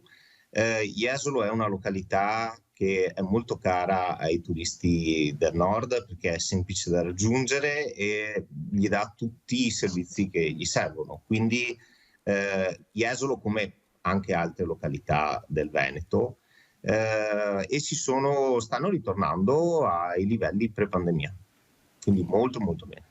Sì, l'anno scorso io ricordo la stagione era decollata nei mesi di luglio e agosto, possiamo dire che ci sono già segnali positivi già per il mese di giugno, dunque, quindi si è anticipata un po' la ripartenza della stagione estiva. Sì, le feste stanno andando molto bene, il ponte del 2 giugno è andato molto bene, adesso chiudono le scuole, anzi hanno chiuso le scuole, e l'occupazione continua a essere buona. Ovviamente non ci sono in questi giorni pienoni da luglio a agosto, ma l'occupazione continua ad essere buona per il periodo, assolutamente buona, superiore a quella che è la media. ripeto, la gente ha voglia di divertirsi, di rilassarsi, di tornare alla normalità e la vacanza è il miglior modo di farlo. Presidente, è sempre consigliata la prenotazione non solo per chi resterà, si fermerà per più di una settimana, ma anche per i pendolari che in giornata arrivano e vogliono magari trovare. È sempre consigliato prenotare? C'è sempre la prenotazione online? Cioè, come funziona? Quello che eravamo abituati ad avere nella pausa della pandemia, nelle ultime 2 stagioni estive, permane? Assolutamente sì. Quello è un percorso che avevamo iniziato già, molti avevano iniziato già prima. La pandemia ha fatto esplodere e in alcuni campi la norma lo aveva reso obbligatorio. Tutti gli stabilimenti balneari si sono dotati di un gestionale e i clienti possono prenotare l'ombrellone. Era un percorso che era già iniziato prima, molti stabilimenti lo avevano già iniziato prima. Io vi posso dare un dato: nello stabilimento più centrale di Jesolo Turismo l'anno scorso siamo arrivati al 70% di prenotazioni online. È un servizio in più, in realtà non è un meno per il cliente, è un servizio in più che una volta che il cliente lo prova non lo lascia più, perché ha una comodità aggiuntiva, può comodamente prenotarsi l'ombrellone da casa, ha la sicurezza di avere l'ombrellone. Molti consorzi danno ombrellone e anche posto auto, quindi può prenotarsi sia l'ombrellone che il posto auto, può partire mezz'ora più tardi anziché avere l'angoscia di dover partire presto con la paura di non trovare ombrelloni perché sono andati finiti. La gente lo ha capito e adesso lo usa sempre di più. È un servizio in più, non ha costi aggiuntivi, è un ottimo plus sia per chi dà il servizio, che riesce a garantirlo in maniera migliore, che per chi lo usufruisce. E a proposito di ombrelloni, c'è la caccia, la continua caccia all'ombrellone disponibile, e quindi da Jesolo arriva un'iniziativa molto particolare per chi fa l'abbonamento stagionale, quindi prenota per un lungo periodo il proprio posto ombrellone, però poi magari riesce ad arrivare in spiaggia solamente nel fine settimana o per brevi periodi, e allora è arrivata un'iniziativa davvero particolare. Ce ne vuole parlare, Presidente? È un tentativo di rendere la spiaggia più democratica, diciamo. Come diceva lei, ci sono ovviamente delle persone che o perché hanno l'appartamento o perché vivono a Jesolo hanno l'ombrellone tutta la stagione o per mesi. Succede che rimangono ombrelloni vuoti anche in periodi in cui c'è una grossissima richiesta, e magari persone che vengono giù in giornata, vogliono comunque rilassarsi al mare e hanno anche il diritto di farlo, non riescono a trovare ombrellone e ce ne siano di vuoti. Per andare incontro a tutti e non fare un torto a nessuno, abbiamo lanciato questa iniziativa che è rivolta soprattutto a chi ha l'ombrellone per tutta la stagione, e gli si dà la possibilità di rivenderlo per ora recandosi alle casse o chiamando, ma a brevissimo direttamente dal cellulare con l'applicazione che già ha, ridarlo in disponibilità. La società poi lo rivende quando ha la richiesta e smezza il corrispettivo con chi aveva l'ombrellone prenotato tutta la stagione. Il cliente gli viene consegnato un buono a fine stagione e lo può riutilizzare l'anno dopo sia per un abbonamento che altrimenti per utilizzarlo per semplici giornate. In questo modo la spiaggia, che ahimè è una risorsa finita e limitata, viene usata nel migliore dei modi, nella maniera più democratica possibile. Il cliente può avere un risparmio, quindi è una di quelle situazioni in cui sostanzialmente ne escono tutti i vincitori, ma soprattutto ne esce migliorato il servizio, che è quello che cerchiamo. Come funzionerà proprio tecnicamente la comunicazione? Cioè io faccio un abbonamento stagionale e come faccio a comunicare che magari per un certo periodo, al momento della prenotazione, cioè come avviene questa comunicazione tra chi fa l'abbonamento stagionale e lo stabilimento? Allora, per ora con una semplice chiamata al telefono o recandosi in cassa. A brevissimo deve essere le dicevo prima che tutte le prenotazioni vengono fatte tramite app o comunque tramite sito. A brevissimo l'app sarà implementata, quindi chi ha l'ombrellone in affitto tutto l'anno potrà semplicemente con il telefono liberarlo per un giorno, per una settimana, per un mese o per quello che vuole. E il sistema avrà l'informazione direttamente e automaticamente l'ombrellone sarà rimesso in vendita dal sistema, quindi non ci saranno intermediazioni o altro, lo farà direttamente la persona.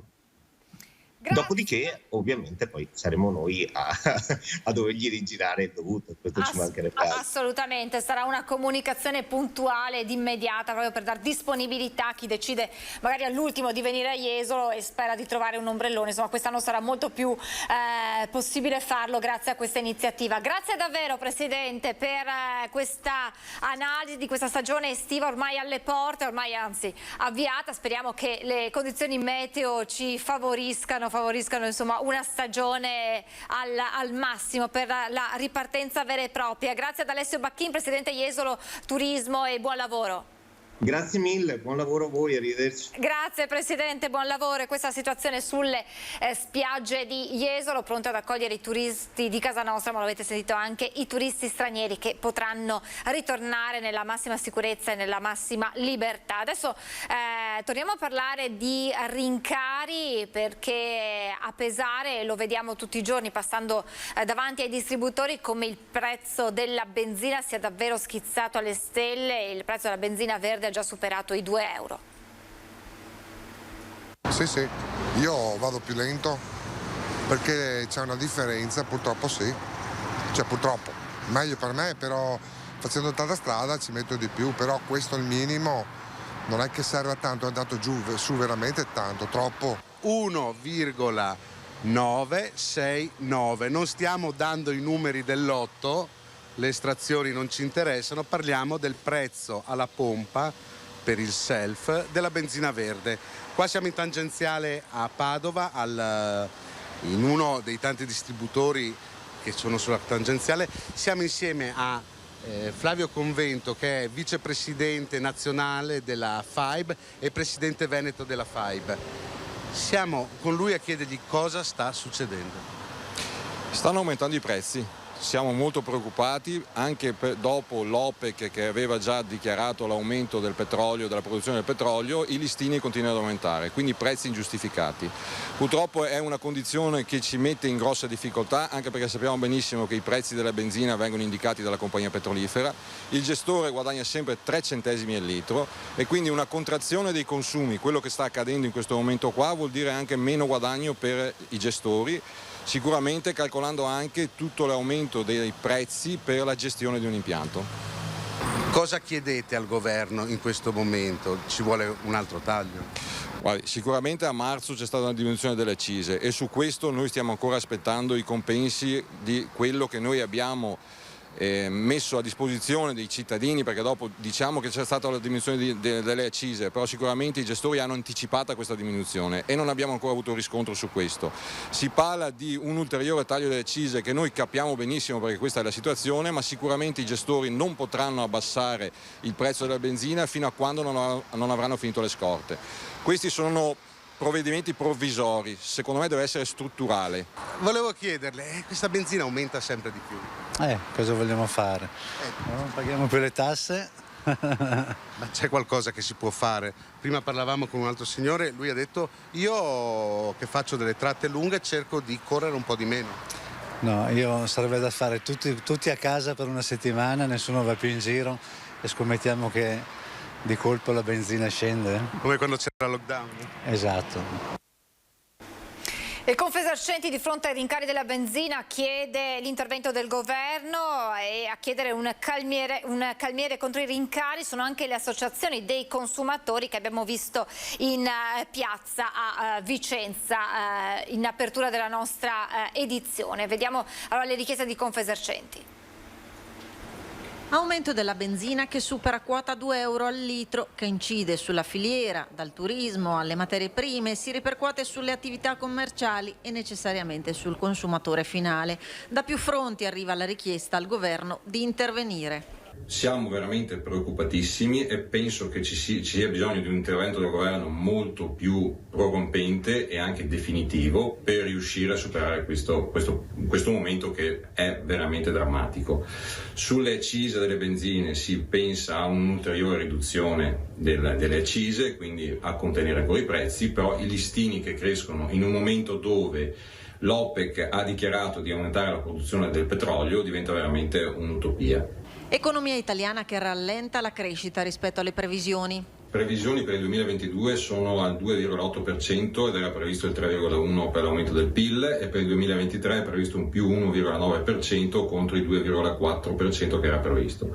Sicuramente il caro energia va a incidere su questa diminuzione di PIL, e anche l'inflazione che cresce, ed è prevista un'inflazione del 6% in base annua, quindi i consumatori perdono potere di acquisto. Adesso ci fermiamo, ci sono le previsioni del tempo, la pubblicità, e poi torniamo in diretta con tanti aggiornamenti anche di cronaca tra poco.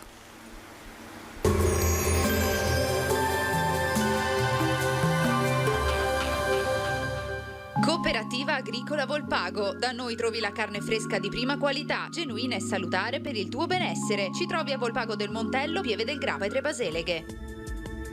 Bentrovati al meteo. L'anticiclone torna ad avanzare sul nostro territorio, ci attende una giornata decisamente più stabile. Vediamo il dettaglio di venerdì 10 giugno. Sul Veneto sarà più asciutto con tanto sole ovunque, il cielo si presenterà sereno o al massimo poco nuvoloso. Qualche addensamento ci sarà, ma del tutto innocuo. Temperature in nuovo aumento, minime tra 14 e 17 gradi, massime invece comprese tra i 25 e i 29 gradi. Spostiamoci ora sul Friuli Venezia Giulia, anche qui ampio soleggiamento. Locali annuvolamenti, specie in corrispondenza dei rilievi, ma senza conseguenze. Temperature minime tra 15 e 19 gradi, massime sui 27 e 28 gradi.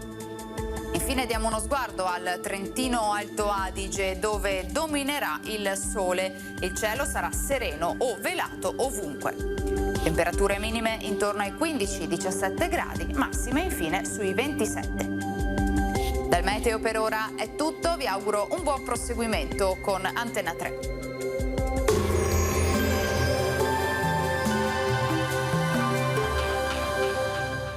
Cooperativa Agricola Volpago. Da noi trovi la carne fresca di prima qualità, genuina e salutare per il tuo benessere. Ci trovi a Volpago del Montello, Pieve del Grappa e Tre Baseleghe.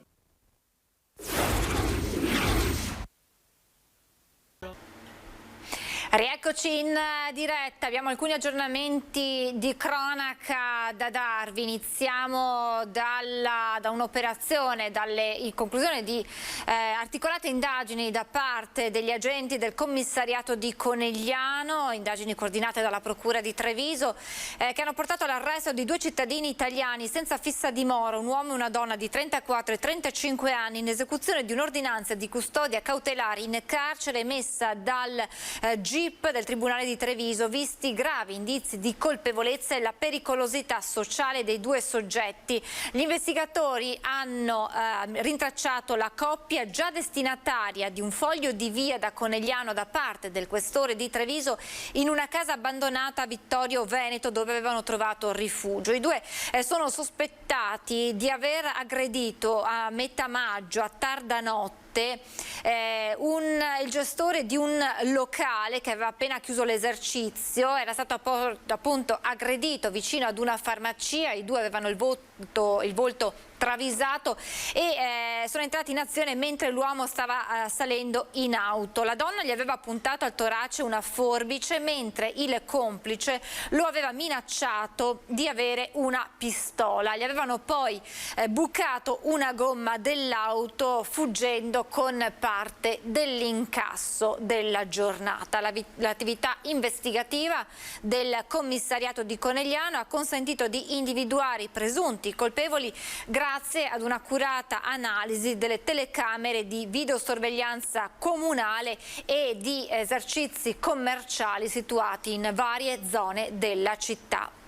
I due destinatari di custodia sono stati accompagnati presso le case circondariali di Vicenza e Venezia a disposizione dell'autorità giudiziaria. E poi con la cronaca ci spostiamo invece nel Veronese, perché nei guai è finito un 19enne di Verona, era senza patente in sella ad un motorino rubato sprovvisto della targa. I fatti sono accaduti mercoledì sera intorno alle 19:30, quando il ragazzo, il 19enne, ha visto la volante della polizia che stava transitando in Lungadige Galtarossa, è scappato a folle velocità per le vie della città cercando di fuggire proprio agli agenti. A quel punto ne è nato un inseguimento durante il quale il 19enne ha tentato in ogni modo di sottrarsi agli agenti, correndo ad elevata velocità per alcuni tratti, passando anche dei semafori rossi, fino ad arrivare in viale Colonnello Fincato. A quel punto aveva pensato di aver seminato gli agenti, e quando ha fatto rientro in un garage è stato raggiunto dai poliziotti. A quel punto ha tentato nuovamente di sottrarsi all'arresto, minacciando i poliziotti e colpendoli con dei calci. È stato arrestato e sanzionato. E poi c'è un aggiornamento per quanto riguarda il lungo iter verso l'autonomia, perché è intervenuto il ministro per l'autonomia, e che dice, il ministro Gelmini, che dice si trovi sintesi su legge quadro, che sapete essere il primo passo fondamentale per poi arrivare alla fine dell'iter per l'autonomia. Dice si trovi appunto sintesi su legge quadro entro il 2023.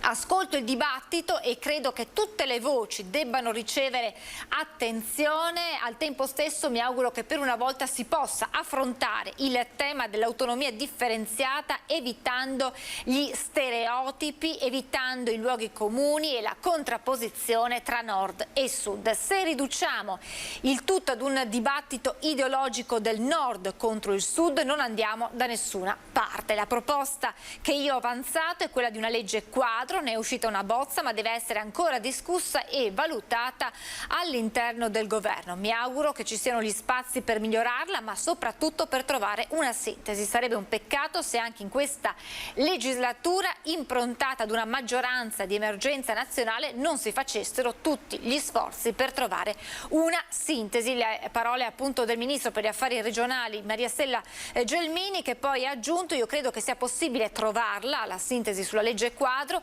anche perché parte della consapevolezza della necessità di partire dai livelli essenziali delle prestazioni, cioè dalle necessità di declinare concretamente quanto la Costituzione prevede con i diritti di cittadinanza, e quindi partendo da qui nessuno deve essere penalizzato, anzi l'autonomia differenziata deve servire per incalzare il Ministero dell'Economia e accelerare il finanziamento dei LEP, che a tutt'oggi, pur in assenza di autonomia, non sono mai stati finanziati, almeno quelli fondamentali. E questo dunque è l'intervento sull'autonomia della ministra Gelmini. E adesso parliamo di accoglienza degli immigrati, dei rifugiati ucraini, ma anche della carenza di personale in vari settori, perché arriva un progetto pilota, arriva da Venezia, progetto che prevede la possibilità di assumere rifugiati ucraini previa richiesta e formazione proprio in quei settori dove c'è maggiore carenza, ovvero nella sanità e nel turismo.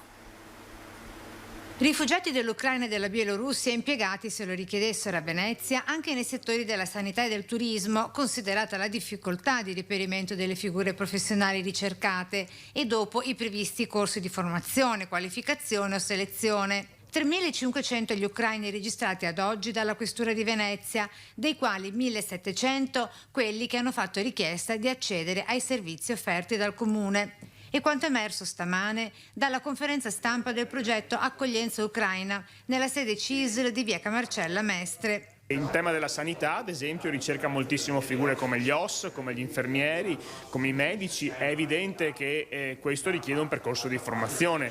Questi corsi di formazione sono attivati nel territorio e possono essere frequentati da chiunque, e al termine di questi ci può essere appunto l'assunzione come OS o come altre figure professionali, ma anche il personale qualificato nell'industria metalmeccanica, la ricerca. Ci sono molte figure professionali che mancano oggi nel mercato del lavoro. Progetto pilota che decolla da Venezia, riferito alle cosiddette politiche attive dell'integrazione e che si appoggia allo sportello al lavoro del sindacato, attivo da un paio d'anni, che darebbe la stessa opportunità a quanti ne faranno richiesta, sempre previa formazione. Nel programma di integrazione rientra anche la giornata mondiale del rifugiato del 25 giugno prossimo, con appuntamento a Marghera al Teatro Aurora, dove sentiremo le testimonianze di 3 donne, una proveniente dall'Afghanistan, una famiglia ucraina e una donna bielorussa, che ci racconteranno de visu le loro esperienze personali per cercare appunto di farci capire davvero, al di là dell'immagine della guerra che vediamo, quelli che sono gli effetti concreti sulle persone reali. Progetto sviluppato anche con la collaborazione di diverse associazioni, tra cui ANOLF, Oltre le Frontiere, Noi Migranti, CISM Spinea e le Rondine di San Donà di Piave. Il mio auspicio è che le modalità attraverso le quali la città di Venezia e le sue amministrazioni hanno dato in termini di integrazione possa essere, come dire, mutuata anche da tutti gli altri comuni del territorio della città metropolitana, del Veneto, ma con uguale disponibilità all'accoglienza si ponga anche l'Europa intera. E a proposito di integrazione, una storia simbolo tra tutte è quella di Masser Diane, da immigrato carpentiere a presidente territoriale di ANOLF Venezia. Sono stato fortunato, devo dire la verità, perché io dopo un paio di anni che sono arrivato in Italia ho avuto il permesso di soggiorno con la legge Bossi-Fini. Da lì, dopo un anno, mi sono iscritto al sindacato. Io mi sono iscritto al sindacato e non sapevo neanche cosa vuol dire sindacato. Qui a Venezia la storia di Masser Diane, presidente dell'Associazione Nazionale Oltre le Frontiere, è nota quasi a tutti. 49 anni, originario del Senegal. Nel 2001 passa per Venezia a fare visita ad alcuni familiari già immigrati in Italia, e a Venezia rimane, prima come magazziniere, poi impiegato per la Coca-Cola e poi ancora come saldatore carpentiere. Nel 2004 l'iscrizione al sindacato, ricoprendo diversi incarichi nell'ambito della rappresentanza dei lavoratori immigrati. A me piace il sociale, a me piace parlare, a me piace incontrare le persone. Tra i senegalesi è presidente della Confraternita Moridia in Veneto. Sono i referenti della comunità senegalese su vari livelli, quindi la comunità senegalese presente sia in Italia sia a livello regionale che territoriale, come dire, rappresento per loro un punto di riferimento. Cittadino italiano dal 2019, la sua storia è quella simbolo dell'integrazione e del riscatto sociale. La sua forza è il lavoro, il gioco di squadra e di cooperazione, perché si vince uniti e stando insieme. Da soli non si va da nessuna parte, dice. Quindi all'interno della CISL c'è anche questa associazione di cui sono presente, quindi tra lo sport degli immigrati e l'associazione ANOLF noi riusciamo davvero a, come dire, affrontare le problematiche e dare risposte e aiuti a chi ne ha bisogno. Quindi un lavoro molto impegnativo, però lo facciamo con soddisfazione e con tanto piacere. Arriverà la prossima prossima settimana a Chioggia la prima delle grandi navi dopo lo stop per legge del loro arrivo a Venezia. A Chioggia la prima delle grandi navi arriverà venerdì prossimo, 17 giugno. Dopo lo stop per legge del loro arrivo a Venezia, la città clodiense è divenuta una sorta di porto a tempo per le grandi navi, con i turisti che verranno portati in laguna con i lancioni. Così sul tema il presidente dell'autorità di sistema portuale Fulvio Lino Di Blasio. I canali a Chioggia sono già adeguati alle banchine e comunque nel decreto è inserito oltre 1 milione di euro per i necessari adeguamenti infrastrutturali, dice. Per quanto riguarda l'arrivo delle navi, la programmazione è in divenire, ma inizialmente potrebbero giungerne 4 o 5. Non è ancora stato definito un calendario, quel che è certo è che il gestore ha molte richieste per arrivi a Venezia, ma anche per Chioggia. Dimensioni come quelle toccate e risalenti al 2019 non saranno replicate, 585 in quell'anno con possibili 7 ormeggi contemporanei. Lo precisa sempre Di Blasio, esprimendo però ottimismo per il futuro. C'è un sistema nuovo che stiamo creando, va avanti. L'anno prossimo si lavorerà alla sistemazione di una banchina sul canale Nord, lato Nord, che arriverà verso la metà del 2023. E adesso dal sito del Gazzettino un aggiornamento di cronaca, vandali in biglietteria, vediamo di recuperare il... Eccolo qua, vandali in biglietteria e panchine sui binari, un altro raid alla stazione.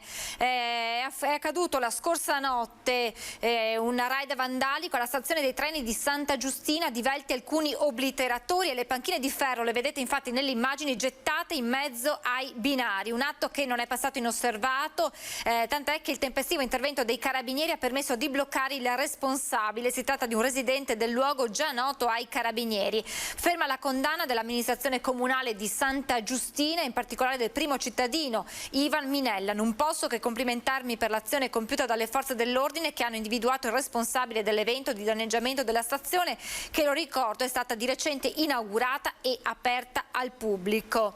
L'amministrazione aggiunge che l'albergo ristorante pizzeria alla stazione è stato riaperto e questo è positivo perché vuol dire che c'è una presenza di persone e quindi un ulteriore presidio di questa zona che comunque risulta già particolarmente attenzionata dalle forze dell'ordine. Passato il Covid, moto ondoso e smog tornano con prepotenza tra i primi problemi in laguna a Venezia. Il dibattito si accende anche su manifestazioni come la Vogalonga, nate proprio per denunciare certi fenomeni. Purtroppo questa Vogalonga, dalla buona iniziativa degli anni che furono, che contrastare il moto ondoso e valorizzare la voga veneta, è diventato un evento praticamente per far venire tanta gente, per far soldi, e le imbarcazioni veneziane quasi non ci sono perché vengono qui kayak e con tutti i Dragon Boat, barchi che non hanno a che fare con la tradizione veneziana, e il moto ondoso c'è più che mai. Per Fabio Mozzato, residente in Rio Novo e da anni infaticabile, informatissimo attivista contro il moto ondoso e l'inquinamento della laguna, le 5 vogatrici olandesi finite in canale e ripescate dalla Guardia Costiera durante l'ultima Vogalonga rappresentano per certi versi una metafora della situazione attuale. Moto ondoso e inquinamento continuano a rimanere problemi insoluti di Venezia, problemi per i quali lo stop del Covid ha rappresentato solo una breve pausa. La situazione è diventata peggio di quella che abbiamo lasciato prima del Covid. E tutta Venezia, in particolare Rio Nuovo, che ormai tutti sanno che è l'autostrada di Venezia, c'è un traffico allucinante, peggio di prima, che contavano ben 3.000 natanti al giorno in certi giorni, e il moto ondoso che arriva con le onde addirittura sopra le fondamenta, e questo produce rumori che sono stati già rilevati dall'ARPA fuori norma, produce un inquinamento che probabilmente quest'anno ritornerà a livelli oltre il limite consentito, e quindi ci auguriamo che la magistratura faccia il suo corso. Il Comitato per l'Ordine e la Sicurezza Pubblica ha disposto più controlli sulla velocità nei canali, controlli che saranno condotti sia in barca che con telelaser da terra. Ma il Comitato ha anche dovuto prendere atto delle 500 multe di varie forze di polizia, secondo i dati della Capitaneria di Porto, annullate negli anni da sentenze dei giudici di pace.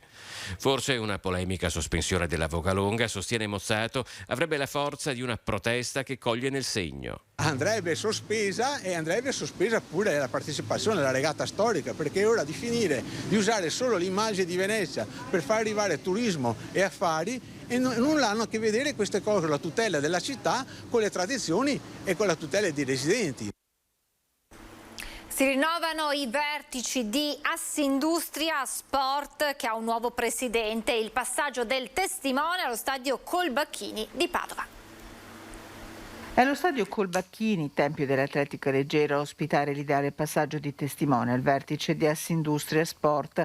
A Leopoldo Destro, che resterà nel consiglio di amministrazione, succede il settimo presidente nella storia della società giallo-blu, Roberto Gasparetto, già vicepresidente della società nonché direttore generale di Acegas APS Amga.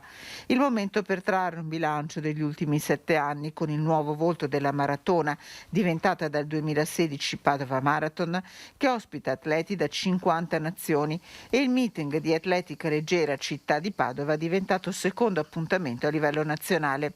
Negli occhi ricordi di giovane atleta allo stadio Colbacchini, Gasparetto guarda ancora più avanti. Questa è una società che ha sempre creato tantissimo valore per gli atleti, per le famiglie, per le società, per la società, per i territori, e quindi perpetuare questo modello, farlo evolvere, farlo diventare sempre più attuale in un momento in cui c'è bisogno di socialità, c'è bisogno di inclusione. Avere una società che è per sua natura inclusiva, sostenibile, orientata al futuro è il massimo che uno può aspettare.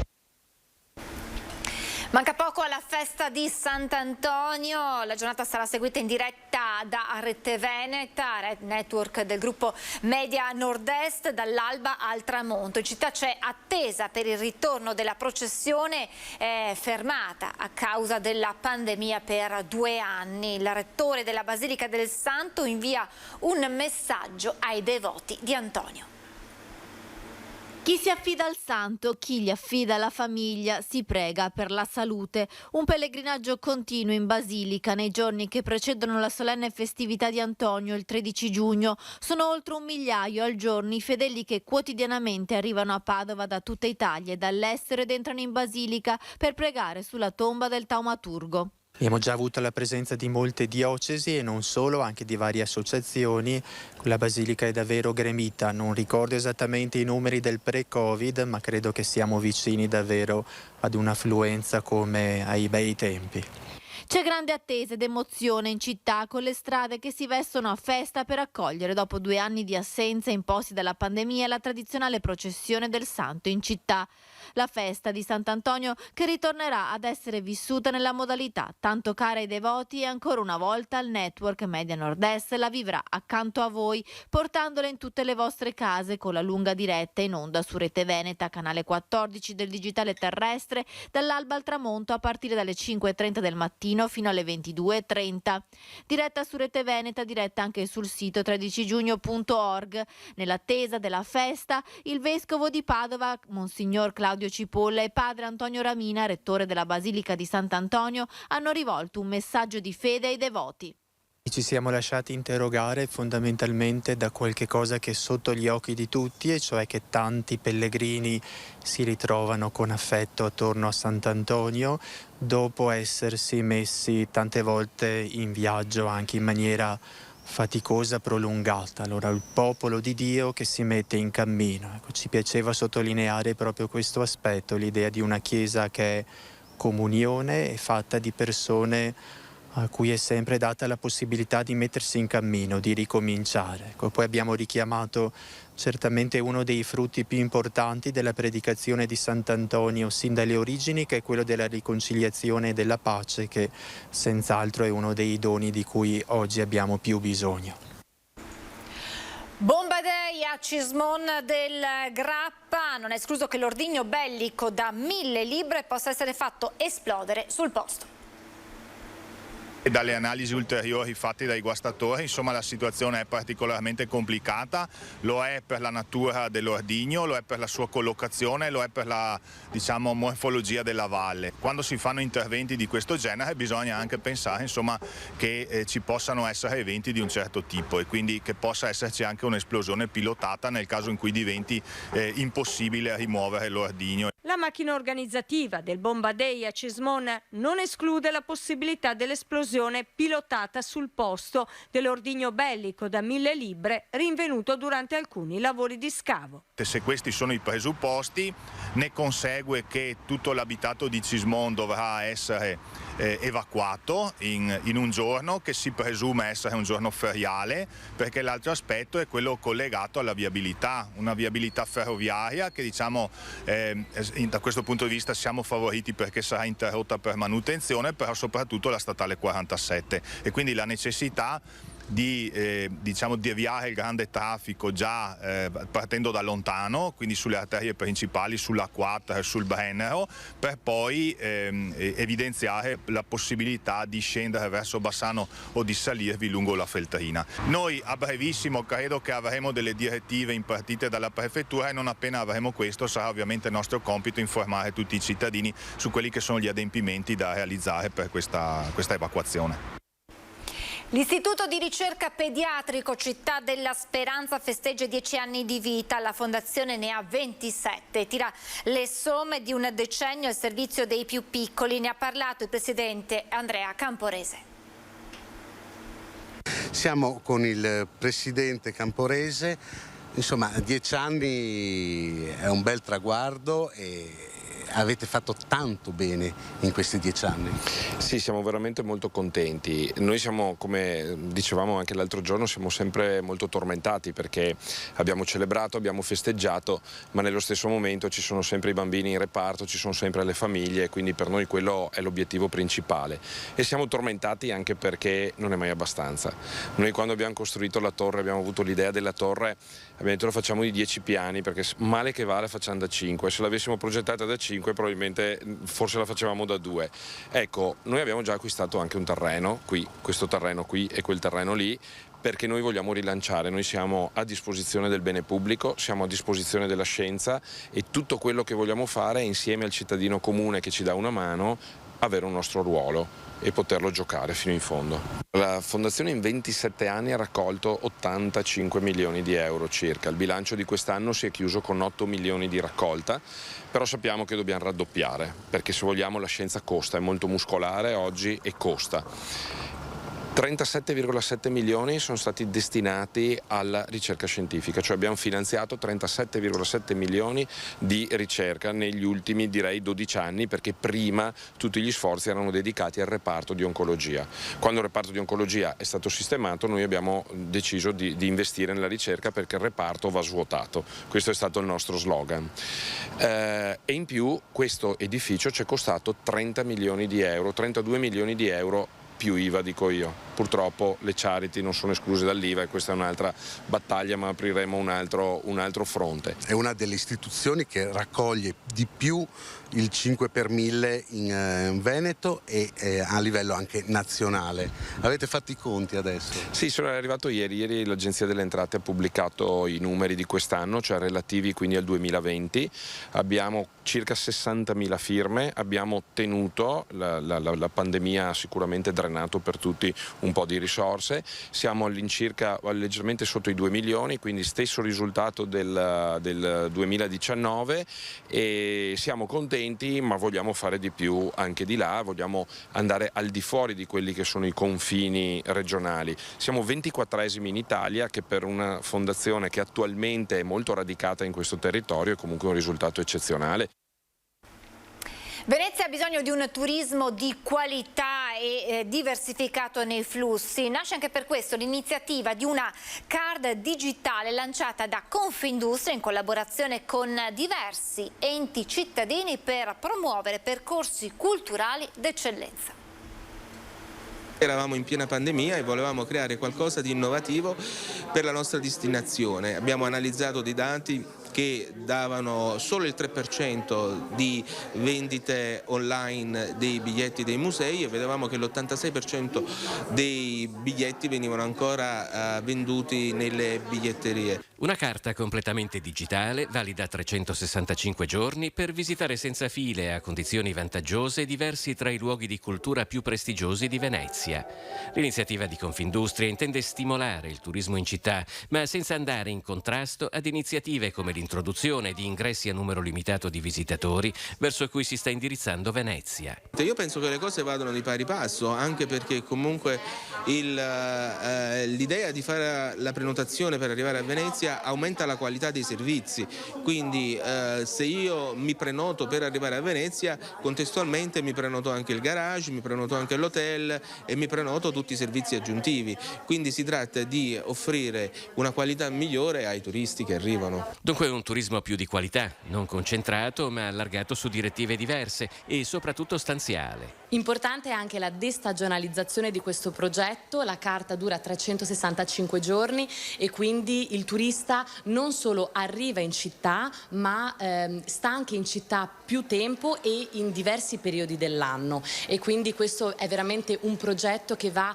ad aumentare la nostra offerta, ad aumentare il nostro obiettivo, che è quello di attrarre il rispetto, la valorizzazione e la tutela della nostra città. Un paio d'anni fa si parlava del turismo come del comparto che avrebbe impiegato più tempo a riprendersi dal Covid. Previsioni poi smentite dalle abbondanti presenze registrate sia a Venezia che sulla costa. Quello che non si era previsto invece è stata la difficoltà a reperire personale. Lungo il litorale manca addirittura il 40% del necessario. Chi va all'estero cercando di attrarre nuovi talenti da portare è una soluzione che può dare dei riscontri nell'immediato, ma che non sarà una soluzione strutturale. Abbiamo bisogno di lavorare moltissimo sul cuneo fiscale, facendo in modo che chi lavori nel nostro settore venga retribuito in una maniera più equa, più giusta. Restiamo a Padova perché è iniziato il processo di gemellaggio tra la città e Leopoli e Padova diventa punto di riferimento nazionale per la raccolta aiuti da spedire in Ucraina. Fin dai primi giorni della guerra, Padova è stata in prima linea nella raccolta e invio di aiuti alla popolazione ucraina e da ieri in città è operativa una sede riferimento nazionale di OPA Ucraina. Il comune infatti ha dato in concessione uno stabile nel quartiere di Montà che sarà punto di raccolta nazionale per gli aiuti, come spiega il console onorario Marco Toson. Sarà il centro praticamente per tutta l'emergenza, per tutte le attività di accoglienza e formazione e di donazione delle merci, avendo anche la protezione civile qui a due passi. Abbiamo l'hub praticamente per raccogliere la merce e spostarla poi direttamente in Ucraina. Lo stabile affrescato con i colori della bandiera ucraina è stato anche punto da cui ieri è stata annunciata la proposta di gemellaggio tra la città di Padova e quella di Leopoli. Il gemellaggio è un segnale molto forte che stiamo portando avanti con la città di Leopoli. E il sindaco, io sarò in Ucraina la settimana prossima direttamente a Leopoli e anche a Kiev, dove riapriremo l'ufficio ufficiale della Confindustria per dare un segnale forte, è uno dei primi uffici che vengono riaperti in Ucraina, per dare un segnale forte proprio di comunicazione e di collegamento tra Italia e Ucraina. E il gemellaggio vuole avere il significato che due città importanti come Padova e Leopoli, entrambe città patrimonio dell'UNESCO, città importanti, vengono unite assieme da un legame, voglio dire, di cultura, di arte, ma anche di fraternità. Quindi un messaggio molto forte che vogliamo lanciare tra le due città. Adesso torniamo a Treviso perché dalla scuola dell'infanzia del quartiere San Giuseppe arriva un appello, perché qui qualche notte fa un animale ha ucciso buona parte delle galline e dei fagiani della fattoria didattica dell'istituto. I bambini sono stati avvisati oggi perché naturalmente la notizia si è sparsa, anche perché loro escono parecchio, anche prima di entrare in scuola e prima di andare a casa di solito fanno il passaggio con i genitori verso la fattoria, di conseguenza si accorgono che le galline e i fagiani più belli non ci sono più. 6 gallinelle, 3 fagiani che i bambini della scuola dell'infanzia a Piani a San Giuseppe erano abituati a vedere ogni mattina nella fattoria didattica allestita nel plesso, uccisi nottetempo da un predatore, una piccola volpe che già imperverserebbe in via Sant'Agnese o più probabilmente una faina o una donnola. Dell'episodio le insegnanti hanno dovuto informare i 128 piccoli alunni. È giusto spiegarlo ai bambini, chiaramente non è un trauma, ma sicuramente è il modo di far capire che la vita è anche questa. E abbiamo detto appunto che esistono anche dei predatori che sicuramente possono entrare nei pollai e cercano anche loro di sfamarsi.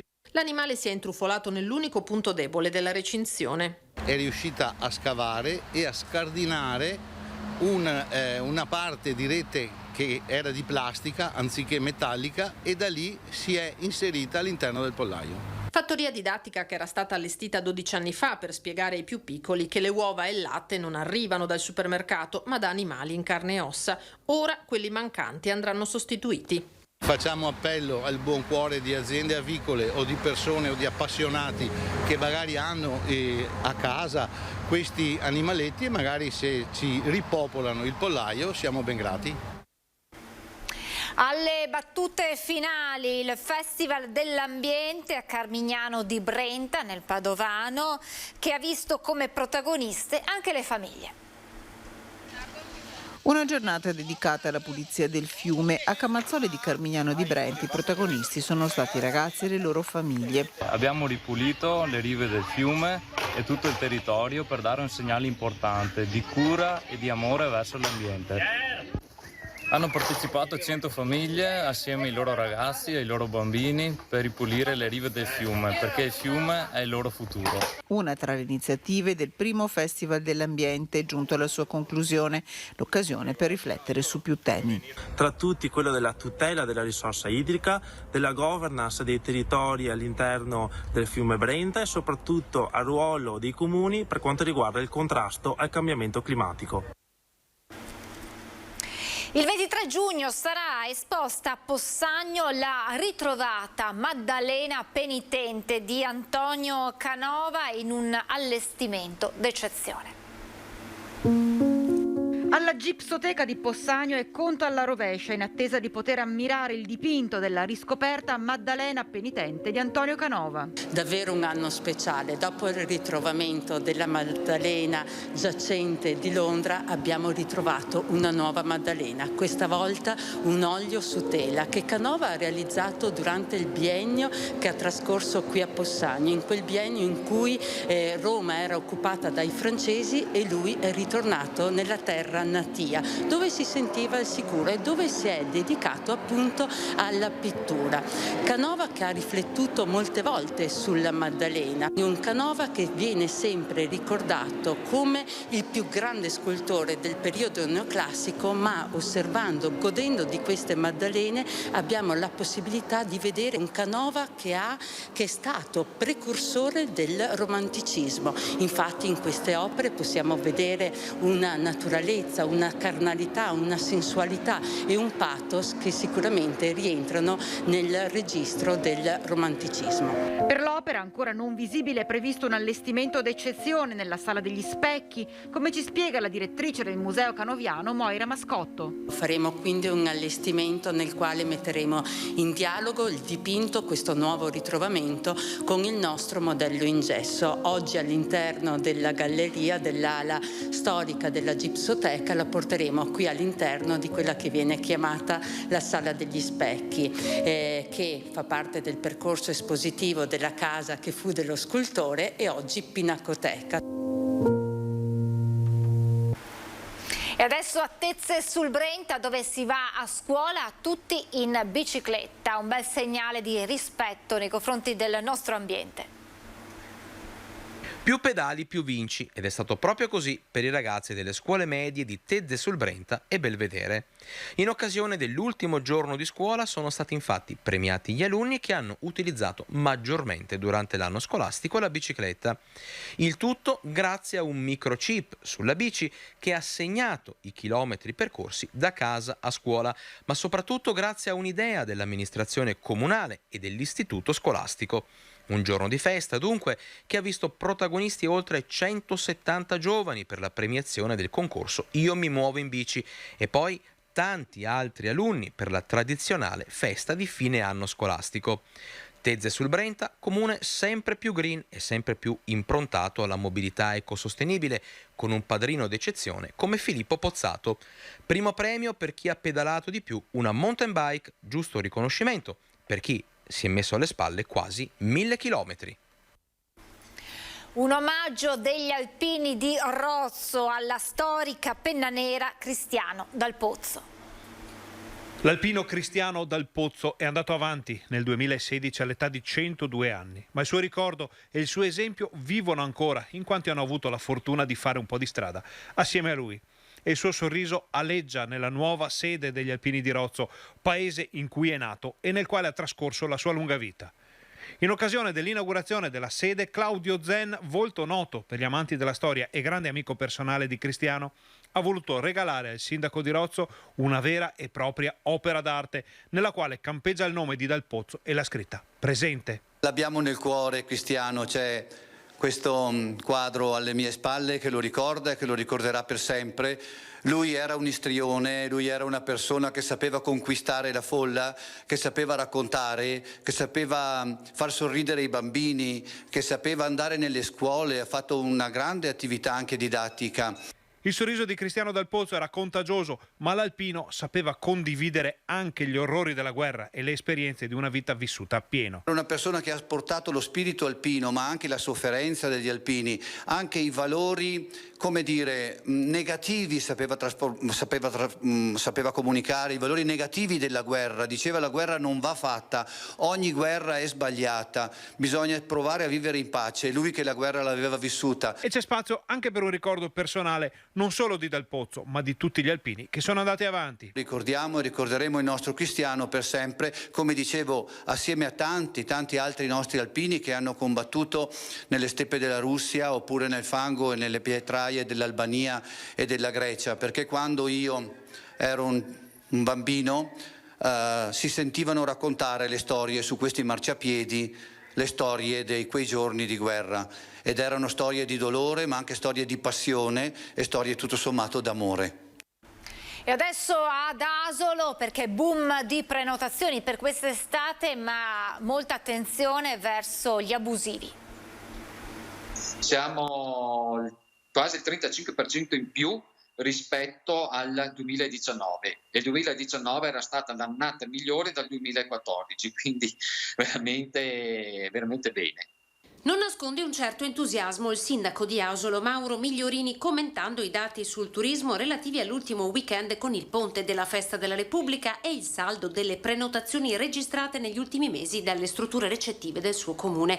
Tornano gli stranieri, tedeschi, austriaci, inglesi, grandi assenti per ora gli americani. Le ultime statistiche date dal nostro ufficio turistico dicono che se la media era di 2 notti, adesso stiamo già superando le 3 notti di media, quindi non parlando solo degli alberghi, ma parlando delle strutture ricettive in generale.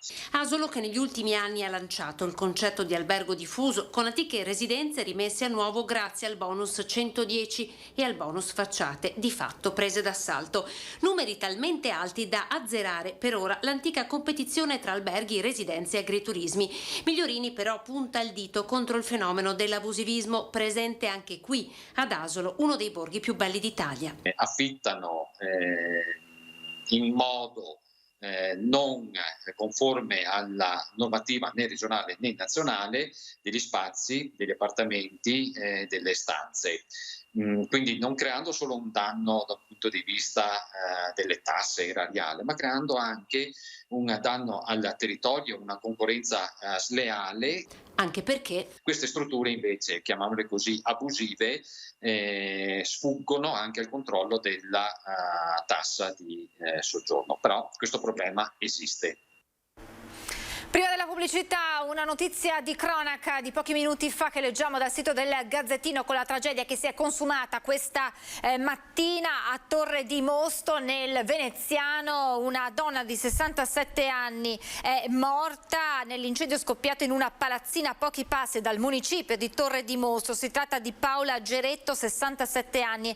È possibile che la morte, dalle prime ipotesi, sia dovuta a inalazione di monossido di carbonio. Sembra che la tragedia sia dovuta a cause accidentali. Immediato l'intervento sul posto dei sanitari del SUEM, che non hanno potuto fare altro che constatare il decesso della donna. Sul posto sono intervenuti anche i carabinieri di San Stino di Livenza per le indagini del caso. Ci fermiamo per la pubblicità, tra pochissimo. Siamo tornati in diretta, dovremmo avere in collegamento telefonico il presidente del Parco Delta del Po, Moreno Gasparini. Buongiorno Presidente. Buongiorno a voi. Grazie per essere con noi, nonostante qualche problema tecnico siamo riusciti comunque ad averla telefonicamente. Perché, Presidente, inizierei subito con una notizia che leggiamo dalle agenzie, ovvero questo allarme siccità. Nel bacino padano il fabbisogno d'acqua è alto, ma tutte le disponibilità sono in esaurimento, in quella che è una crisi con valori mai visti da 70 anni. È nuovo allarme che arriva dall'osservatorio sugli utilizzi idrici del Grande Fiume, osservatorio che si è riunito oggi. Dunque un'emergenza nella quale si aggiunge che le previsioni di mancanza di piogge e il persistere di alte temperature sopra la media rendono la situazione molto critica. Dal vostro osservatorio particolare, come vedete la situazione del fiume Po? È una situazione che non si verificava da 70 anni, è stato detto oggi in questa riunione. Certo, ma guardi, tutto questo ci fa pensare. Da una parte la situazione è quella più imminente, che è quella di oggi, in questi giorni, in questo periodo, che come ha detto lei giustamente, da 70 anni non si trovava in una situazione del genere.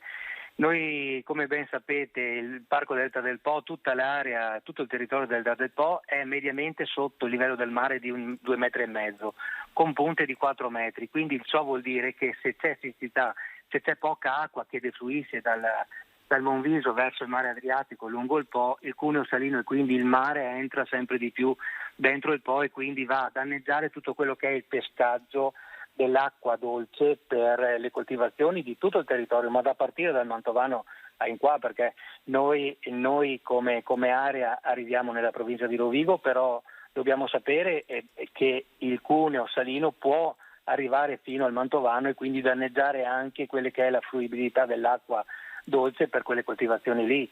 Da una parte un problema imminente che è questo, che ormai è tangibile e si tocca con mano, dall'altra deve esserci un tavolo di concertazione, ma anche un pensiero che va a largo raggio sul fronte del cosa vogliamo fare, cosa dobbiamo fare nel prossimo futuro a livello globale, perché non dobbiamo dimenticare che i cambiamenti climatici, la CO2 in atmosfera ci dà un po' questo segnale e questo è un piccolo campanello ma per noi molto grande d'allarme. Cosa è possibile fare però nell'immediato, Presidente? Nel corso dell'osservatorio, leggo sempre un'altra agenzia, si parla di uno spirito di sussidiarietà tra i territori, per cui i prelievi idrici, si dice, vanno controllati, verificati e dobbiamo portare acqua a tutti. Ma sono possibili degli interventi perché questa situazione che viene definita critica, drammatica, non si ripeta nei prossimi anni, quando ormai ce l'hanno detto gli esperti, i fenomeni, questi cambiamenti climatici si faranno sempre più importanti? Guardi, da una parte quello che abbiamo detto prima, cercare di combattere, di mettere un tavolo allargato ma a livelli molto più alti di quelli territoriali, ma a livelli globali, perché non possiamo combattere la CO2 in atmosfera con gli esponenti del Parco del Delta solamente del Po.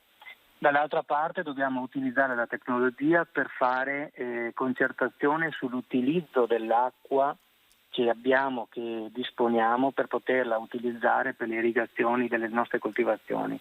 Non dobbiamo dimenticare che l'area del Delta del Po, ma come dicevo prima allargata alla Regione Veneto, ma non solo, porta con sé eccellenze sotto il punto di vista del primario, che sono le culture agricole e il sistema della filiera agroalimentare, che è un'eccellenza italiana.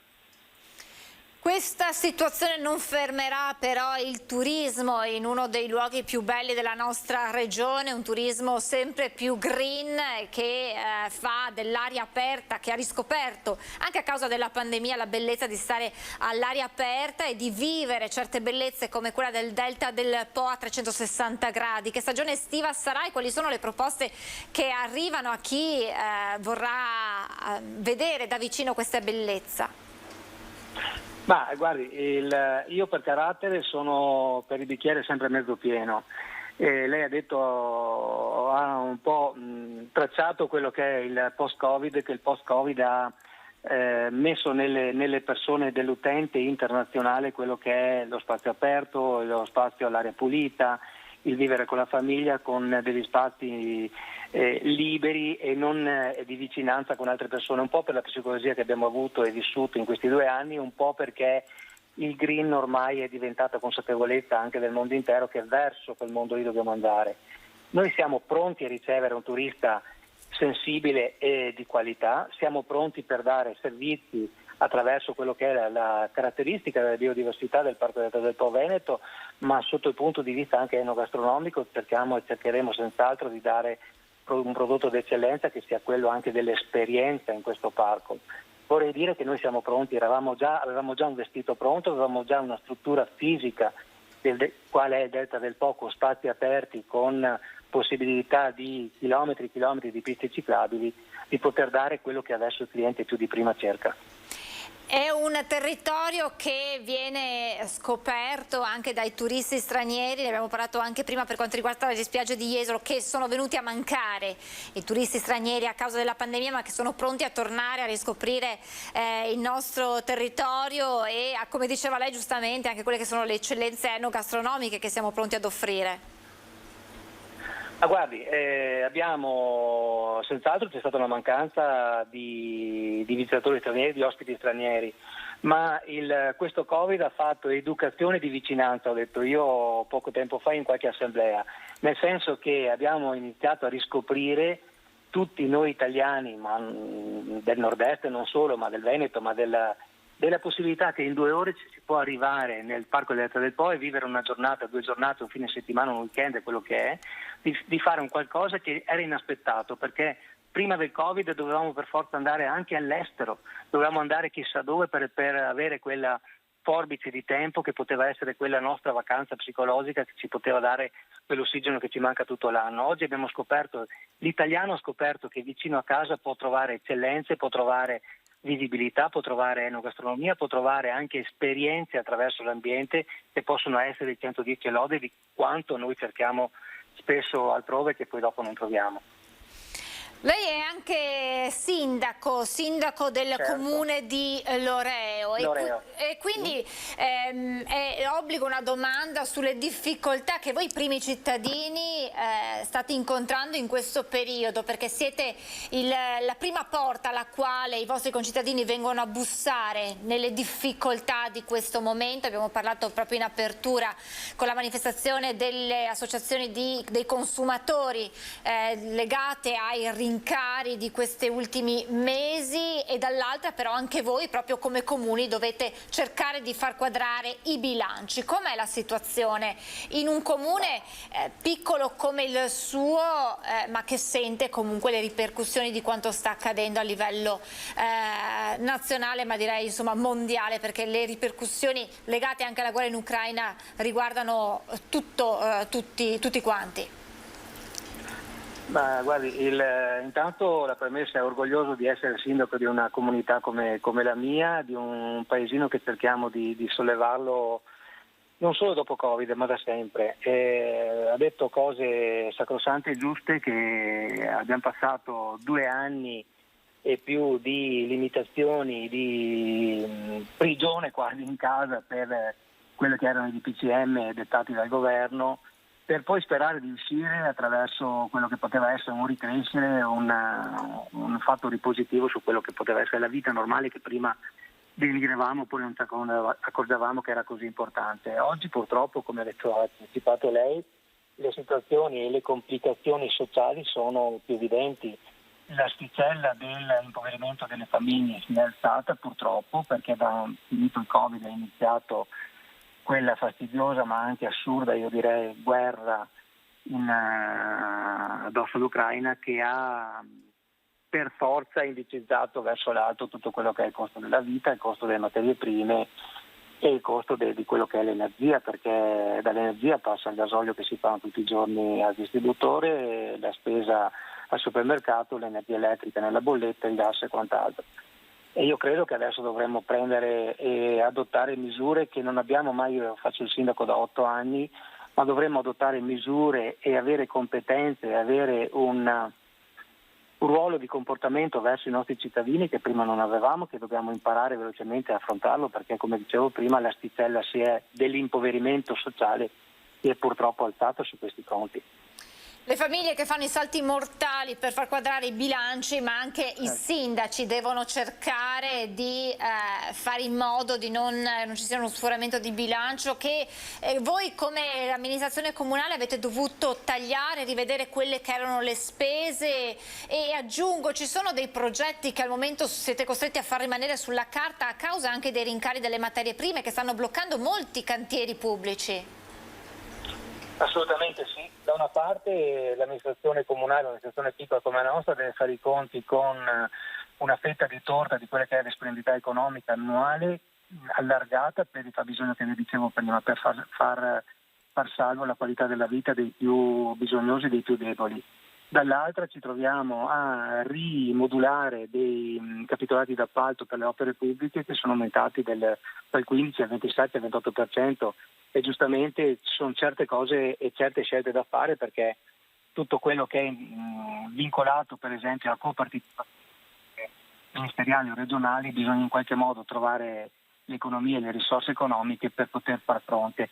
Altre cose che sono magari meno importanti per la comunità e che si possono posticipare, con la speranza che venga calmierato questo mercato drogato, direi, del costo delle materie prime, perché questo stiamo parlando, perché adesso tutto quello che la guerra e i sistemi a livello globale stanno portando sembra quasi che sia, come posso dire, anche fuori da ogni norma o fuori da ogni equilibrio economico che possa essere quello che stiamo vivendo.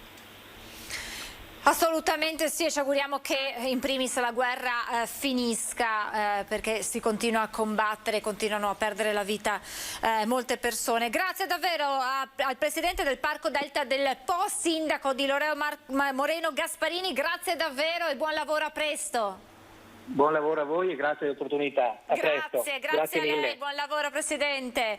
E anche qui abbiamo fatto una fotografia per quanto riguarda un'altra eccellenza del nostro territorio veneto, che è il Parco del Delta del Po, che è in forte sofferenza, una situazione drammatica, così è stata definita dall'osservatorio riunito oggi, che ha parlato di una situazione di siccità che non si era mai vista negli ultimi 70 anni. Abbiamo due aggiornamenti di cronaca da darvi, perché emergono nuovi retroscena, nuovi elementi per quanto riguarda il duplice femminicidio di Vicenza. Una lettera anonima di avvertimento a Lidia era stata trovata nella cassetta della nuova abitazione che lei e il nuovo compagno stavano acquistando a Vicenza 3 giorni prima del duplice femminicidio. Lo ha rivelato l'uomo. Il testo, scritto in una calligrafia quasi incomprensibile, avvertiva Lidia a non andare in giro ed era firmato "una tua amica". E questa è un'agenzia che poi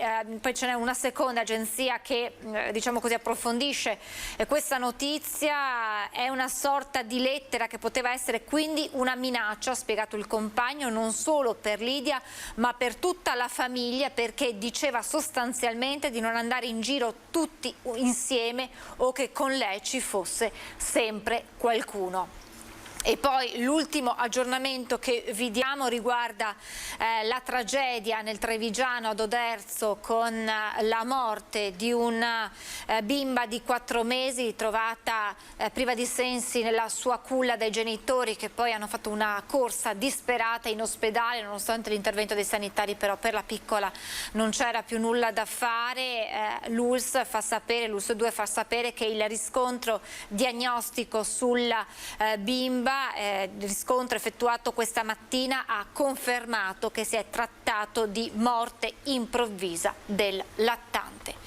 Con questo ultimissimo aggiornamento di cronaca si chiude questa nostra diretta. Vi ricordo che l'informazione di Antena 3 torna questa sera puntuale a partire dalle 18:30. Io vi ringrazio per essere stati in nostra compagnia e vi auguro un buon pomeriggio.